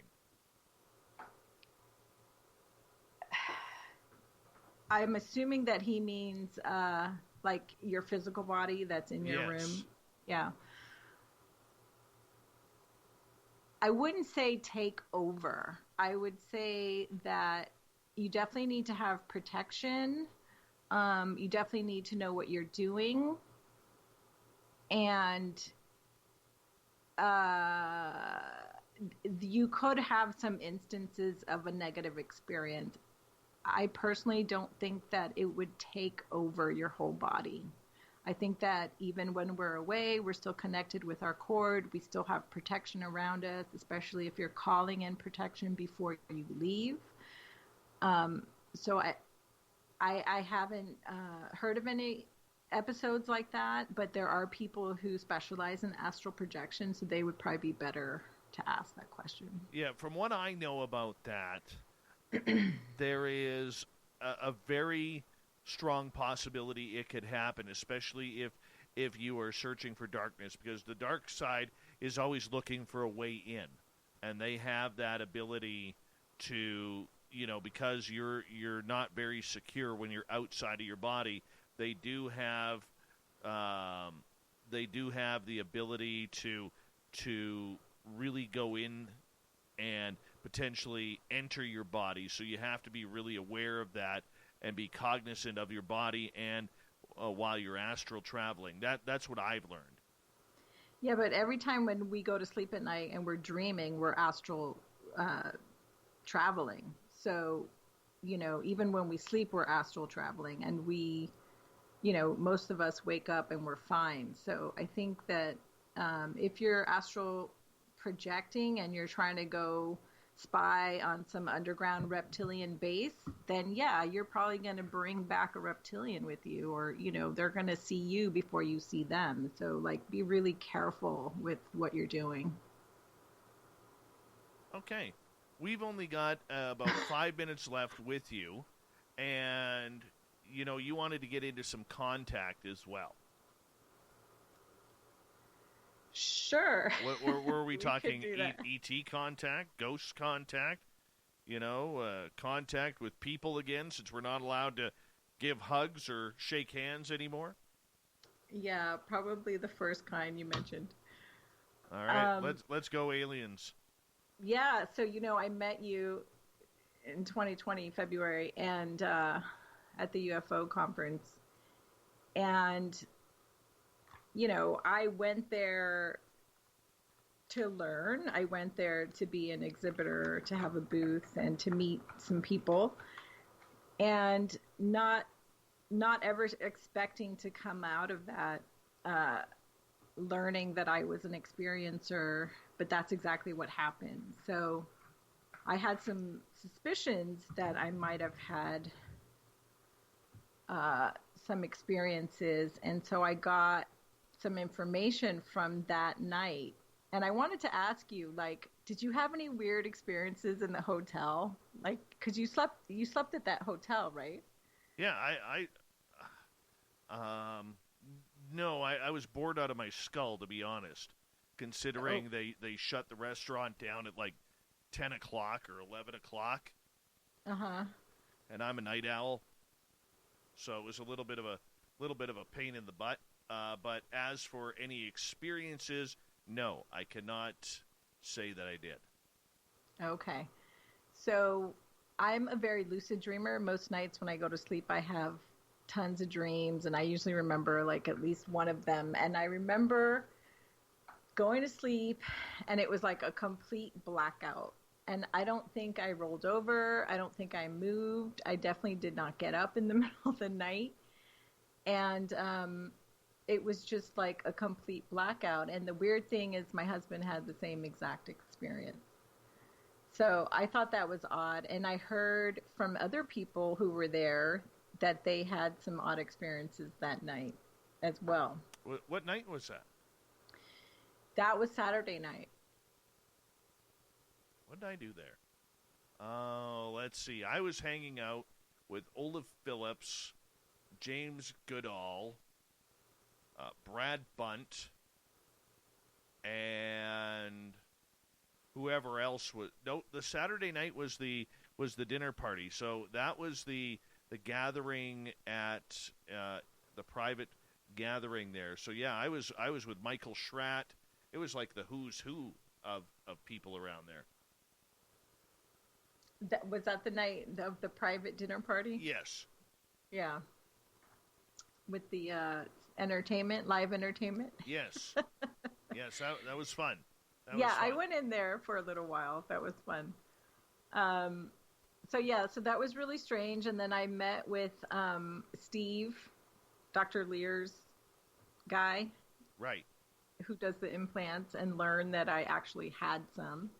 So that was... so you do have aliens.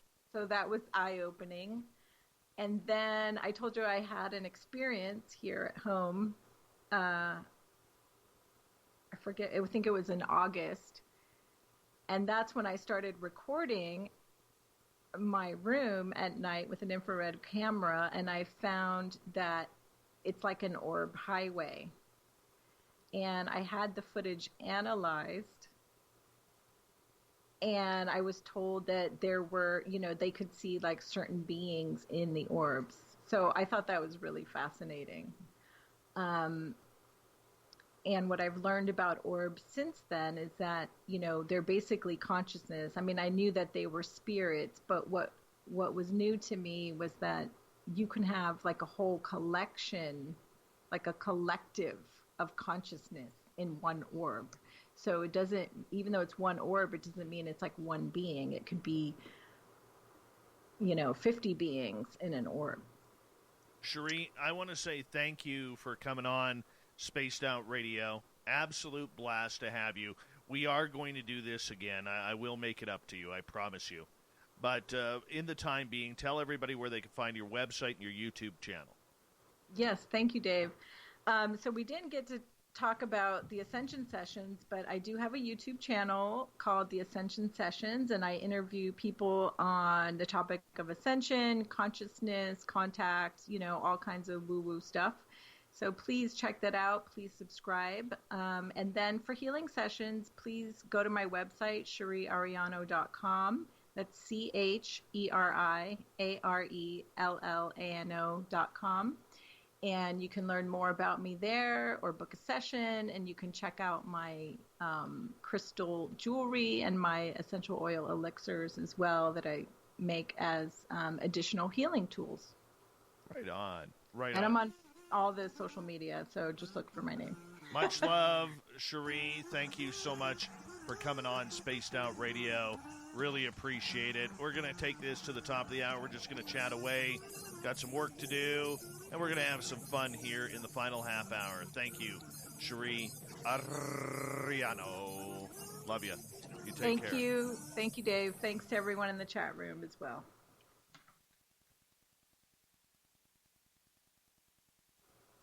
Good job, Cherie. Thank you, Dave. That was fun. I can't believe how fast it went. We're gonna get, because tonight was a little bit of a snafu. I'm going to get Corrence, the booking guy, to get a hold of you and probably look to bring you on in April or May. Okay. Okay. I'll make it up to you, and we'll go through the Ascension sessions, get more into contact, and get more into stories. When I have a night like this, I get a little rattled.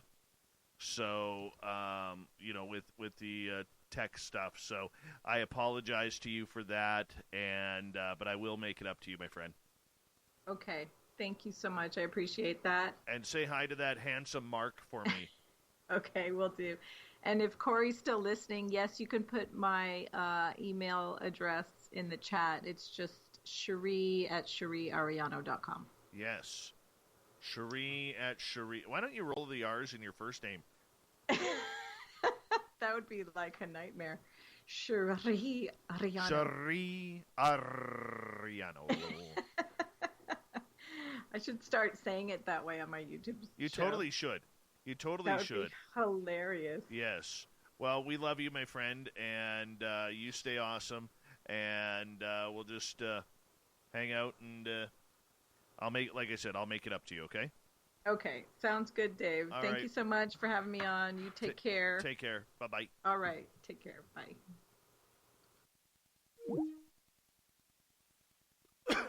So, what I'm doing right now is we're not going to do a newscast tonight. I'm just rattled, okay?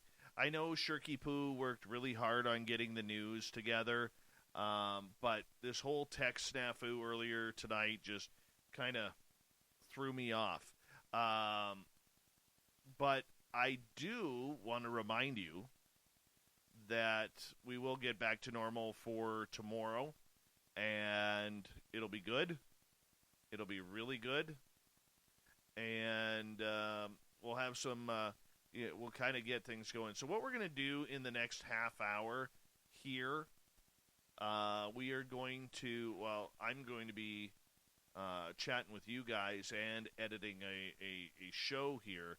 I am going to ask if you guys have any questions for me. So we're going to open up the chat rooms to you guys about anything you want to talk about. Well, almost everything and anything. You know the subject lines that I will not get into. But we can open it up. And you guys just put your questions in capital letters and ask away anything you want to know. And we'll get into it. We'll have some fun with it. And that'll take us to the top of the hour as, we got another 30 minutes here to fill. And like I said, in the meantime, I'm going to be editing because I have to get a full show out to the radio stations for play for tomorrow. And we will be able to make things happen properly. So that's kind of where we're going to go. All right. So if you're in our YouTube channel, make sure you go and click on that. And we'll get to your questions here momentarily. I'm just trying to speed through some of this editing so that way I don't have to worry about it and I can concentrate on you guys. Yeah.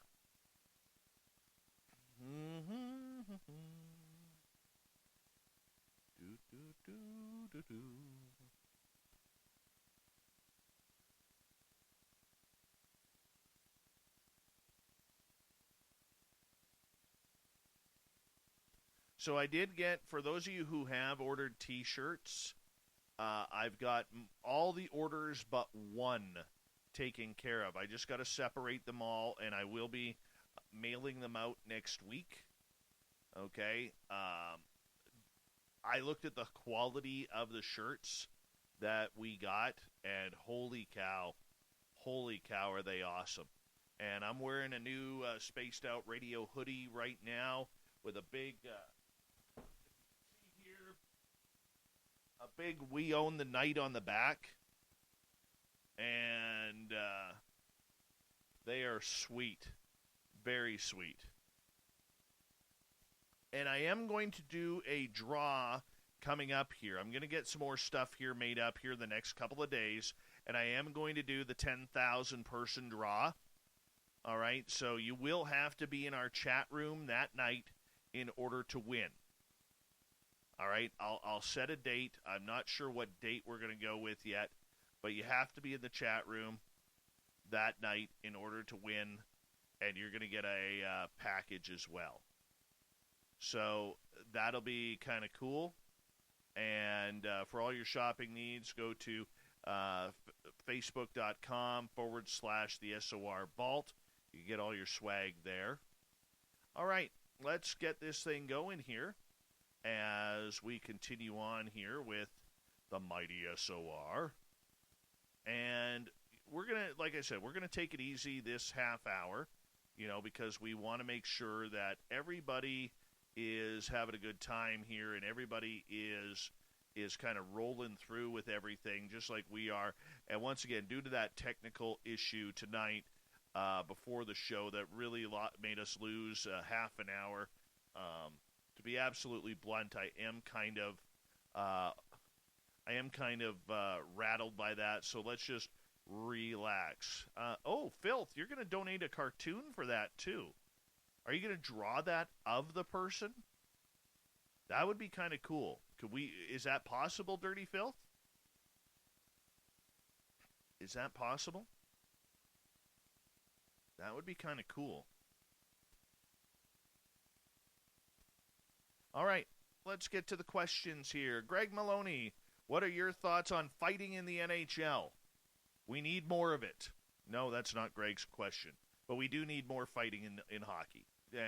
And all you, hippie lettuce people who, not hippie lettuce, hipster people is what I was trying to say, came out the wrong way. All of you people who say that there's no need for it, never played the game. Oh, I hate that debate. Anyways, moving on. Okay, Greg's question. What are your thoughts on the recent CIA files that have been made downloadable?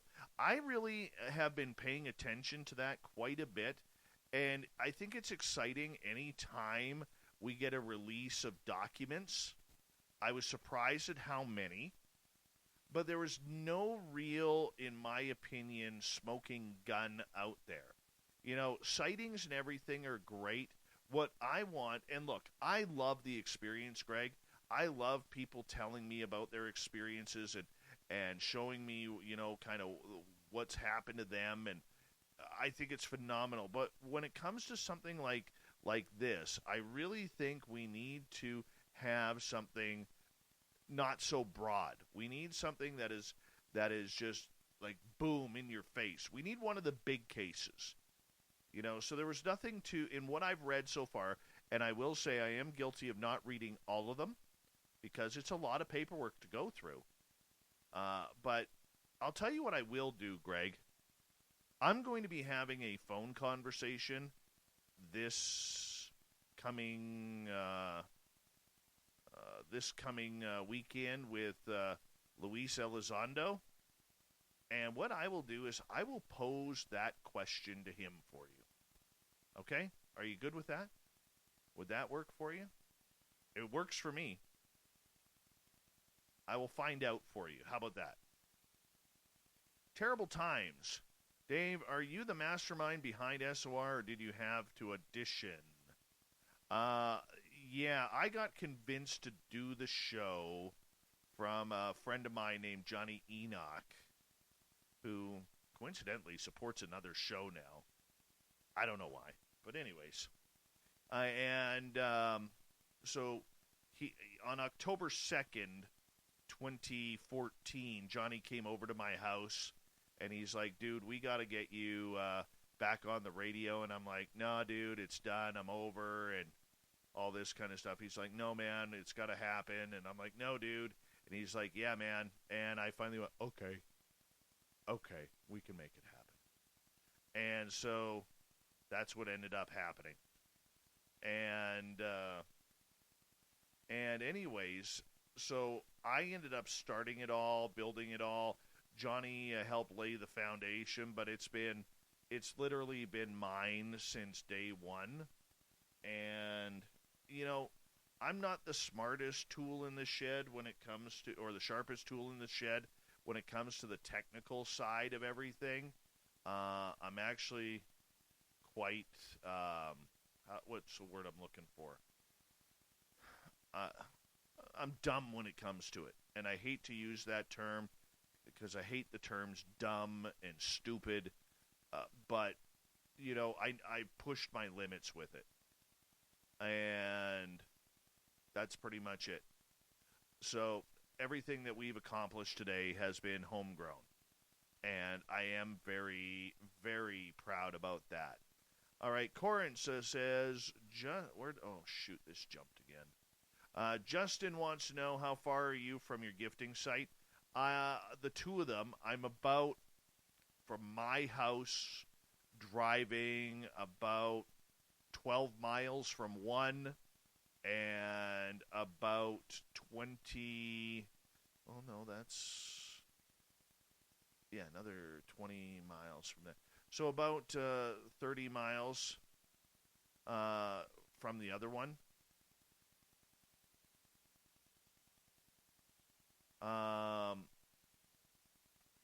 So that's kind of where I am on that. And at this time, with the way the roads are, they're not plowed in that area, so it'd be very difficult. So now I got to wait for the snow to melt. All right, Fabster. An attractive female Bigfoot wants to procreate with you, Dave. Do you take the brunette or the blondish one? Redhead. Always redhead. Always redhead, Fabster. And the funny thing is, back in my single days, I always had a crush on redheads. Always. And I've never, ever in my life dated a redhead. Not that I'll get the opportunity. I'm saying a natural redhead, not somebody who's dyed their hair red. Okay? But a natural redhead, never dated one. Never. All right. Rock Lobster, Dave, do ghosts wear underpants? I don't know. I don't think they would if they didn't have to. But then again, if they are dressed, would they have underpants on? In their timeline, were there underpants? That's an interesting question. I don't know. Persevere, do you think the Pacific Rim movie was referencing something real? In the last 6 years, we have had UFO attacks, sightings, false fires, and overall damage done to the Pacific coastlines. I don't believe a lot of those conspiratorial movies, especially when it comes to forest fires, because I have experienced that firsthand, and it is very real. It is very scary. And when you have a natural disaster like that, that can create its own weather pattern, it is absolutely freaky. And when you're breathing in that much smoke and you're breathing in that much toxins like I did when I got stuck up here, anybody who tries to say that, they're shooting beams from the sky to start these, I think they're full of it, and they need to give their head a good shaking. So we haven't had any UFO attacks that we know of, that there's actual proof of it.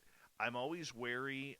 Look, I like entertainment too, but the thing that I would suggest with movies like this, even though they could seem very convincing with the way their words are or who they interview in their documentary fashion, always be careful of that kind of woo, because we can really go down a real dark path and lose ourselves very, very quickly into what reality really is. So that's my opinion of it. Troy, any plans to go out with friends and look for Bigfoot anytime this year? Yes, as soon as the snow melts, my friend.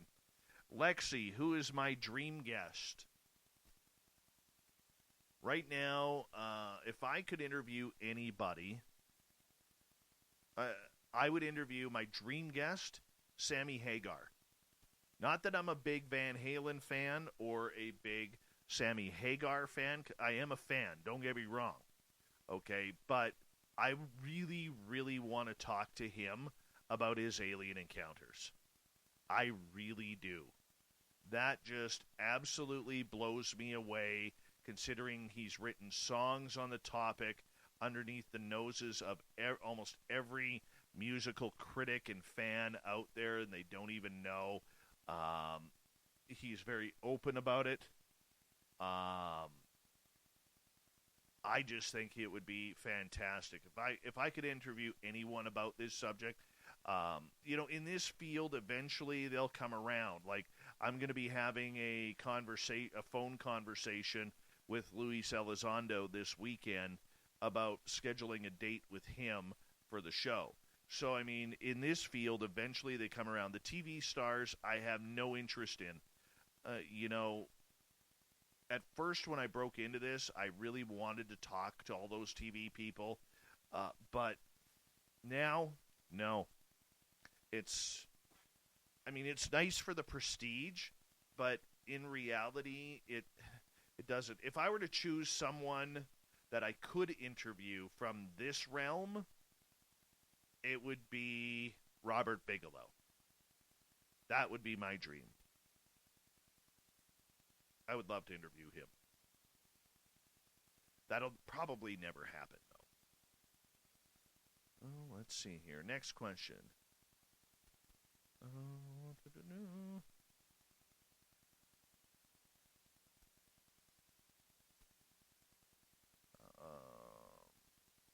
Hold on, the chat room jumped again. All right.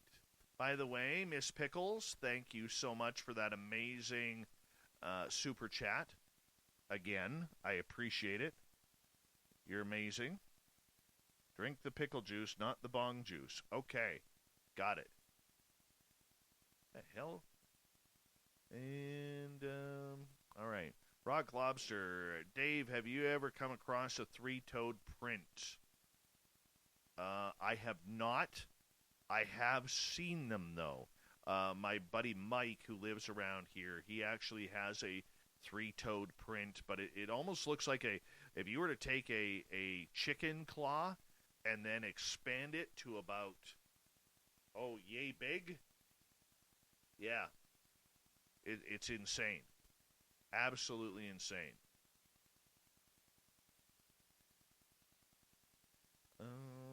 Dave, if you could interview a dead person, who would it be?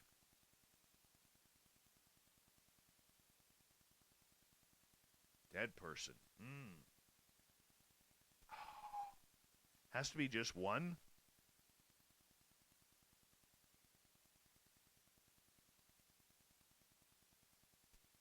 I don't know. That one's difficult. That one is very difficult. I mean, I know who I would love to have a conversation with, but I mean, that's a little sappy. I would love to talk with my nephew again. I would love to talk with my grandparents again. I think anybody would give that. That's for sure. That can be an emotional question. Dirty Filth, would you do a special with Steve Isdahl? Absolutely. It would not be on the regular radio show because of the swearing, and he is a potty mouth, but I really appreciate his genuine thoughts on it, and I would do a Saturday night special with him. That is for sure. For sure I would. I think it would be fantastic. I really do. Let's see here. Next question. Scrolling on down.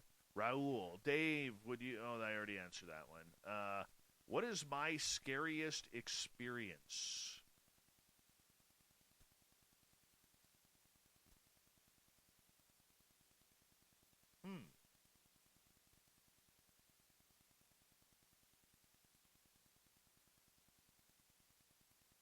There's been a couple. I've never had a real scary paranormal experience. I have had, I don't even know why I have my headphones on. I have, it was probably the one time that I was taken, and I'll never finish that story publicly. And it's just, I'm mad about it. I'm very, very mad about it. And I will get that little mother of pearl when I get the opportunity. I already told him I'm coming back. No, I did not get anal probed, because that's the first thing everybody will ask, and the answer to that is no. Just there were some things that happened that I was very conscious of that I will get payback. And, one part of that example would be when I had my head, I was laying on my stomach, and I had my head pinned down. I didn't like that. Didn't like that at all. PBR, have you ever seen, or how many Bigfoot, nope, wrong question. Hold on, where is it here? Have you seen Bigfoot Footprints? I have seen 2. One was about 18 inches by 9 inches. The other one was about 15 inches by 5.5, 6 inches. They were 2 different sizes. They were about 150, 200 feet apart, and in the middle of nowhere of the forest. And when you see something that big, it's really, really cool. Right? Yeah, sorry. Dirty Filth, yeah, we could do anything that you want, man. We could do anything that you want. That works for me. So, yes, I have seen footprints, but only 2 of them. Let's see here. Next question. How many Bigfoot do you think live in North America? I don't think it's thousands. I don't know. See, I'm still up in the air whether or not Bigfoot is a real, like a flesh and blood type creature. So I don't know how to answer that question.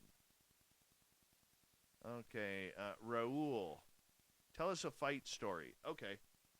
My first year playing in this senior men's league, we were about a third of the way through the season. And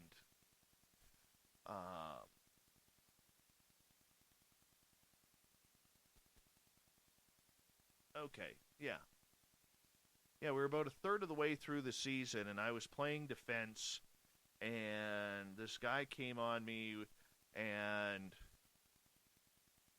he kind of went around me at the blue line, and I dove down to the ice to try and knock the puck off his stick, and I slashed him and shattered my stick on this one. You still use wood sticks, and I shattered my stick on his legs, and I took a penalty for that, for slashing. It was a good call. They scored on the power play.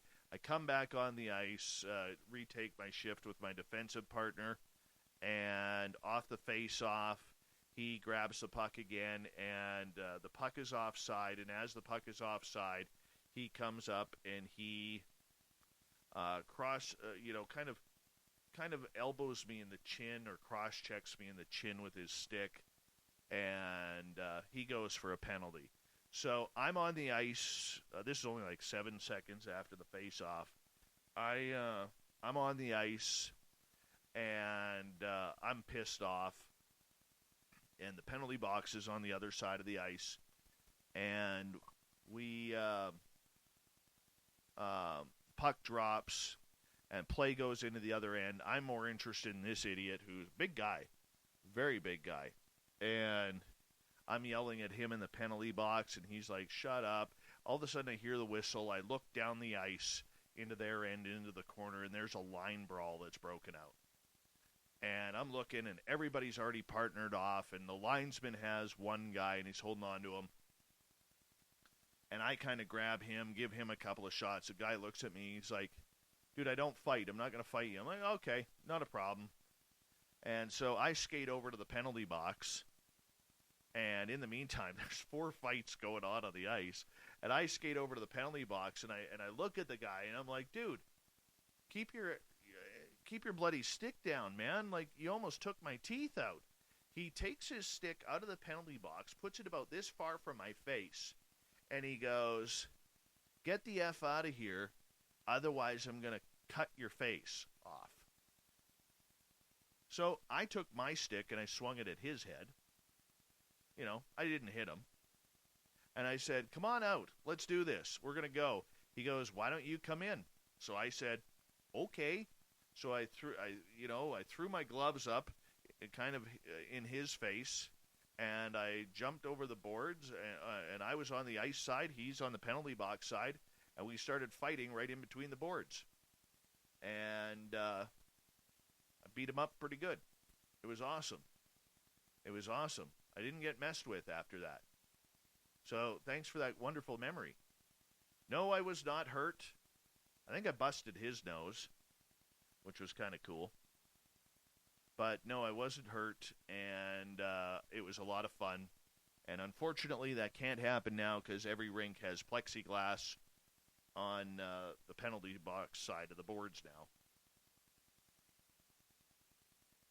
But I would do it again. Sure I would. Why not? That's what hockey's all about. You know? If you can't do that, you know, you can't scrap every now and again. You end up looking like the NHL or Tom Rennie's dream, and Tom Rennie should be fired. And he needs to go away. And that's what I think. That's what I completely think. And so, yeah. We're going to just get ready to stop the one feed here in a few seconds. Well, in a minute or so. And then we're going to continue on here because I got to get this all downloaded. Or uploaded. I always get uploaded and downloaded confused. Anyways, back to regular scheduled programming tomorrow. Joey Hayes asking, do you think that we will ever get full disclosure? Depends on your age. I think the 35-year-old and up crowd will never get it. We'll get confirmation. I don't think we would ever... I don't think we'll get disclosure.